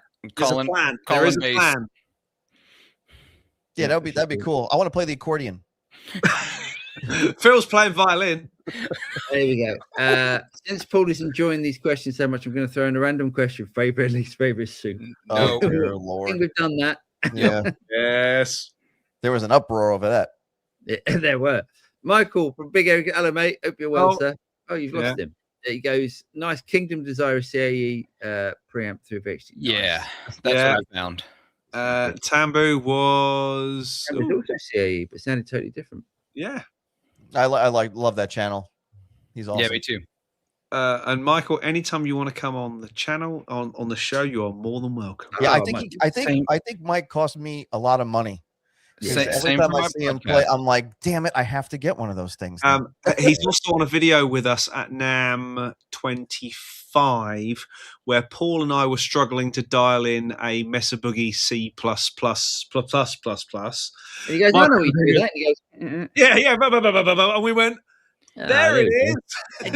How do you have trouble dialing that amp in though? Just V-shape the parametric. No, because what you do is on that amp, you just go the bass. You just take the bass and just go 100%. Oh yeah. We were struggling. Yeah, I was like, yeah, it sounds like shit. And then that amp has bass the way that Laney has clean, only in reverse. Revival King Desire CAE, I believe, with either Puffy or Valley Arts. I think right before he switched to Angle. Nice. Yeah. Oh, Nelson's in the house. He knows. He does. Yeah, he certainly does. Oh, I didn't know Nelson was here. As well, Russ. Animal Quackers was mental. Only 4 Toto songs, Phil. Man, I know. Look, I'm a blues guy. That's right. Yeah. If BB King had played Africa, I might have heard it more. All right, so sending you King Diamond songs is out of the question. I'm assuming. I have listened to King's X a good bit. It's a little different. I tried to get Paul to listen, but he got 30 seconds in and then smashed whatever it was. Jeez, it was like the thrill has officially gone. It was like the music. I was like, oh, okay, it sounds a little bit, dated and stuff like that, sort of metal tones and stuff. But then he started singing, it was just like instantly space bar. Is it okay that I feel that way about Getty? Yeah. It's the same. Yeah, it kind of is. Yeah. It's like I like the music of Rush. Can we take the vocals out? Yeah, I agree. Right, I like it. Yeah. You lot do it. Stupid comments of the week.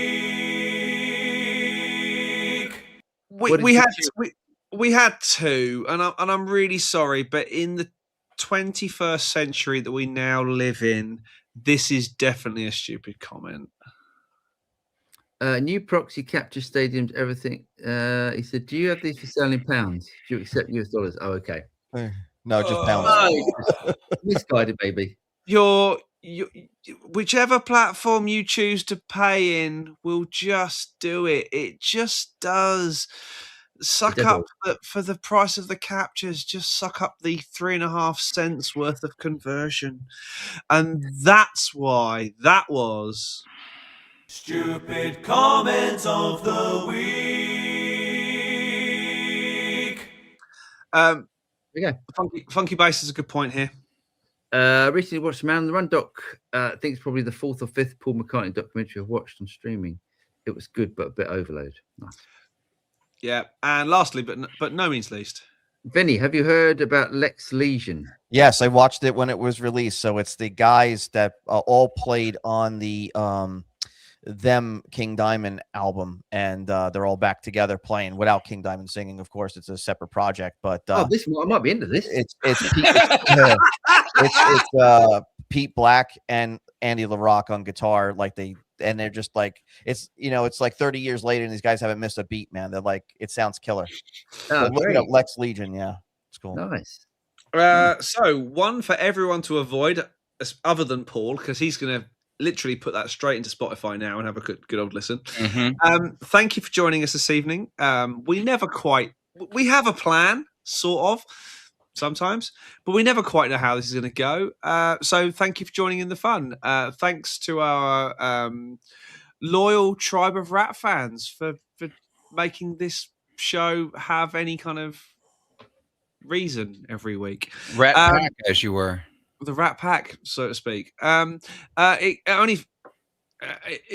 leaves me only to say, please thank down there, Mr. Vinnie the Axe, the one and only Mr. Foyle Phil, Mr. Paul Drew, and me. And we'll see you next week for more of the same. We are but 5 then away from the big 300, which we still have to plan. I was about to say, which we've planned meticulously. It's never going to happen. Nothing's ever going to happen. Take care, everyone. We'll see you again soon. Have a great weekend of gigging and stuff like that. And we'll see you next Wednesday for more of the same. Bye. Au revoir. Take it easy. Waving.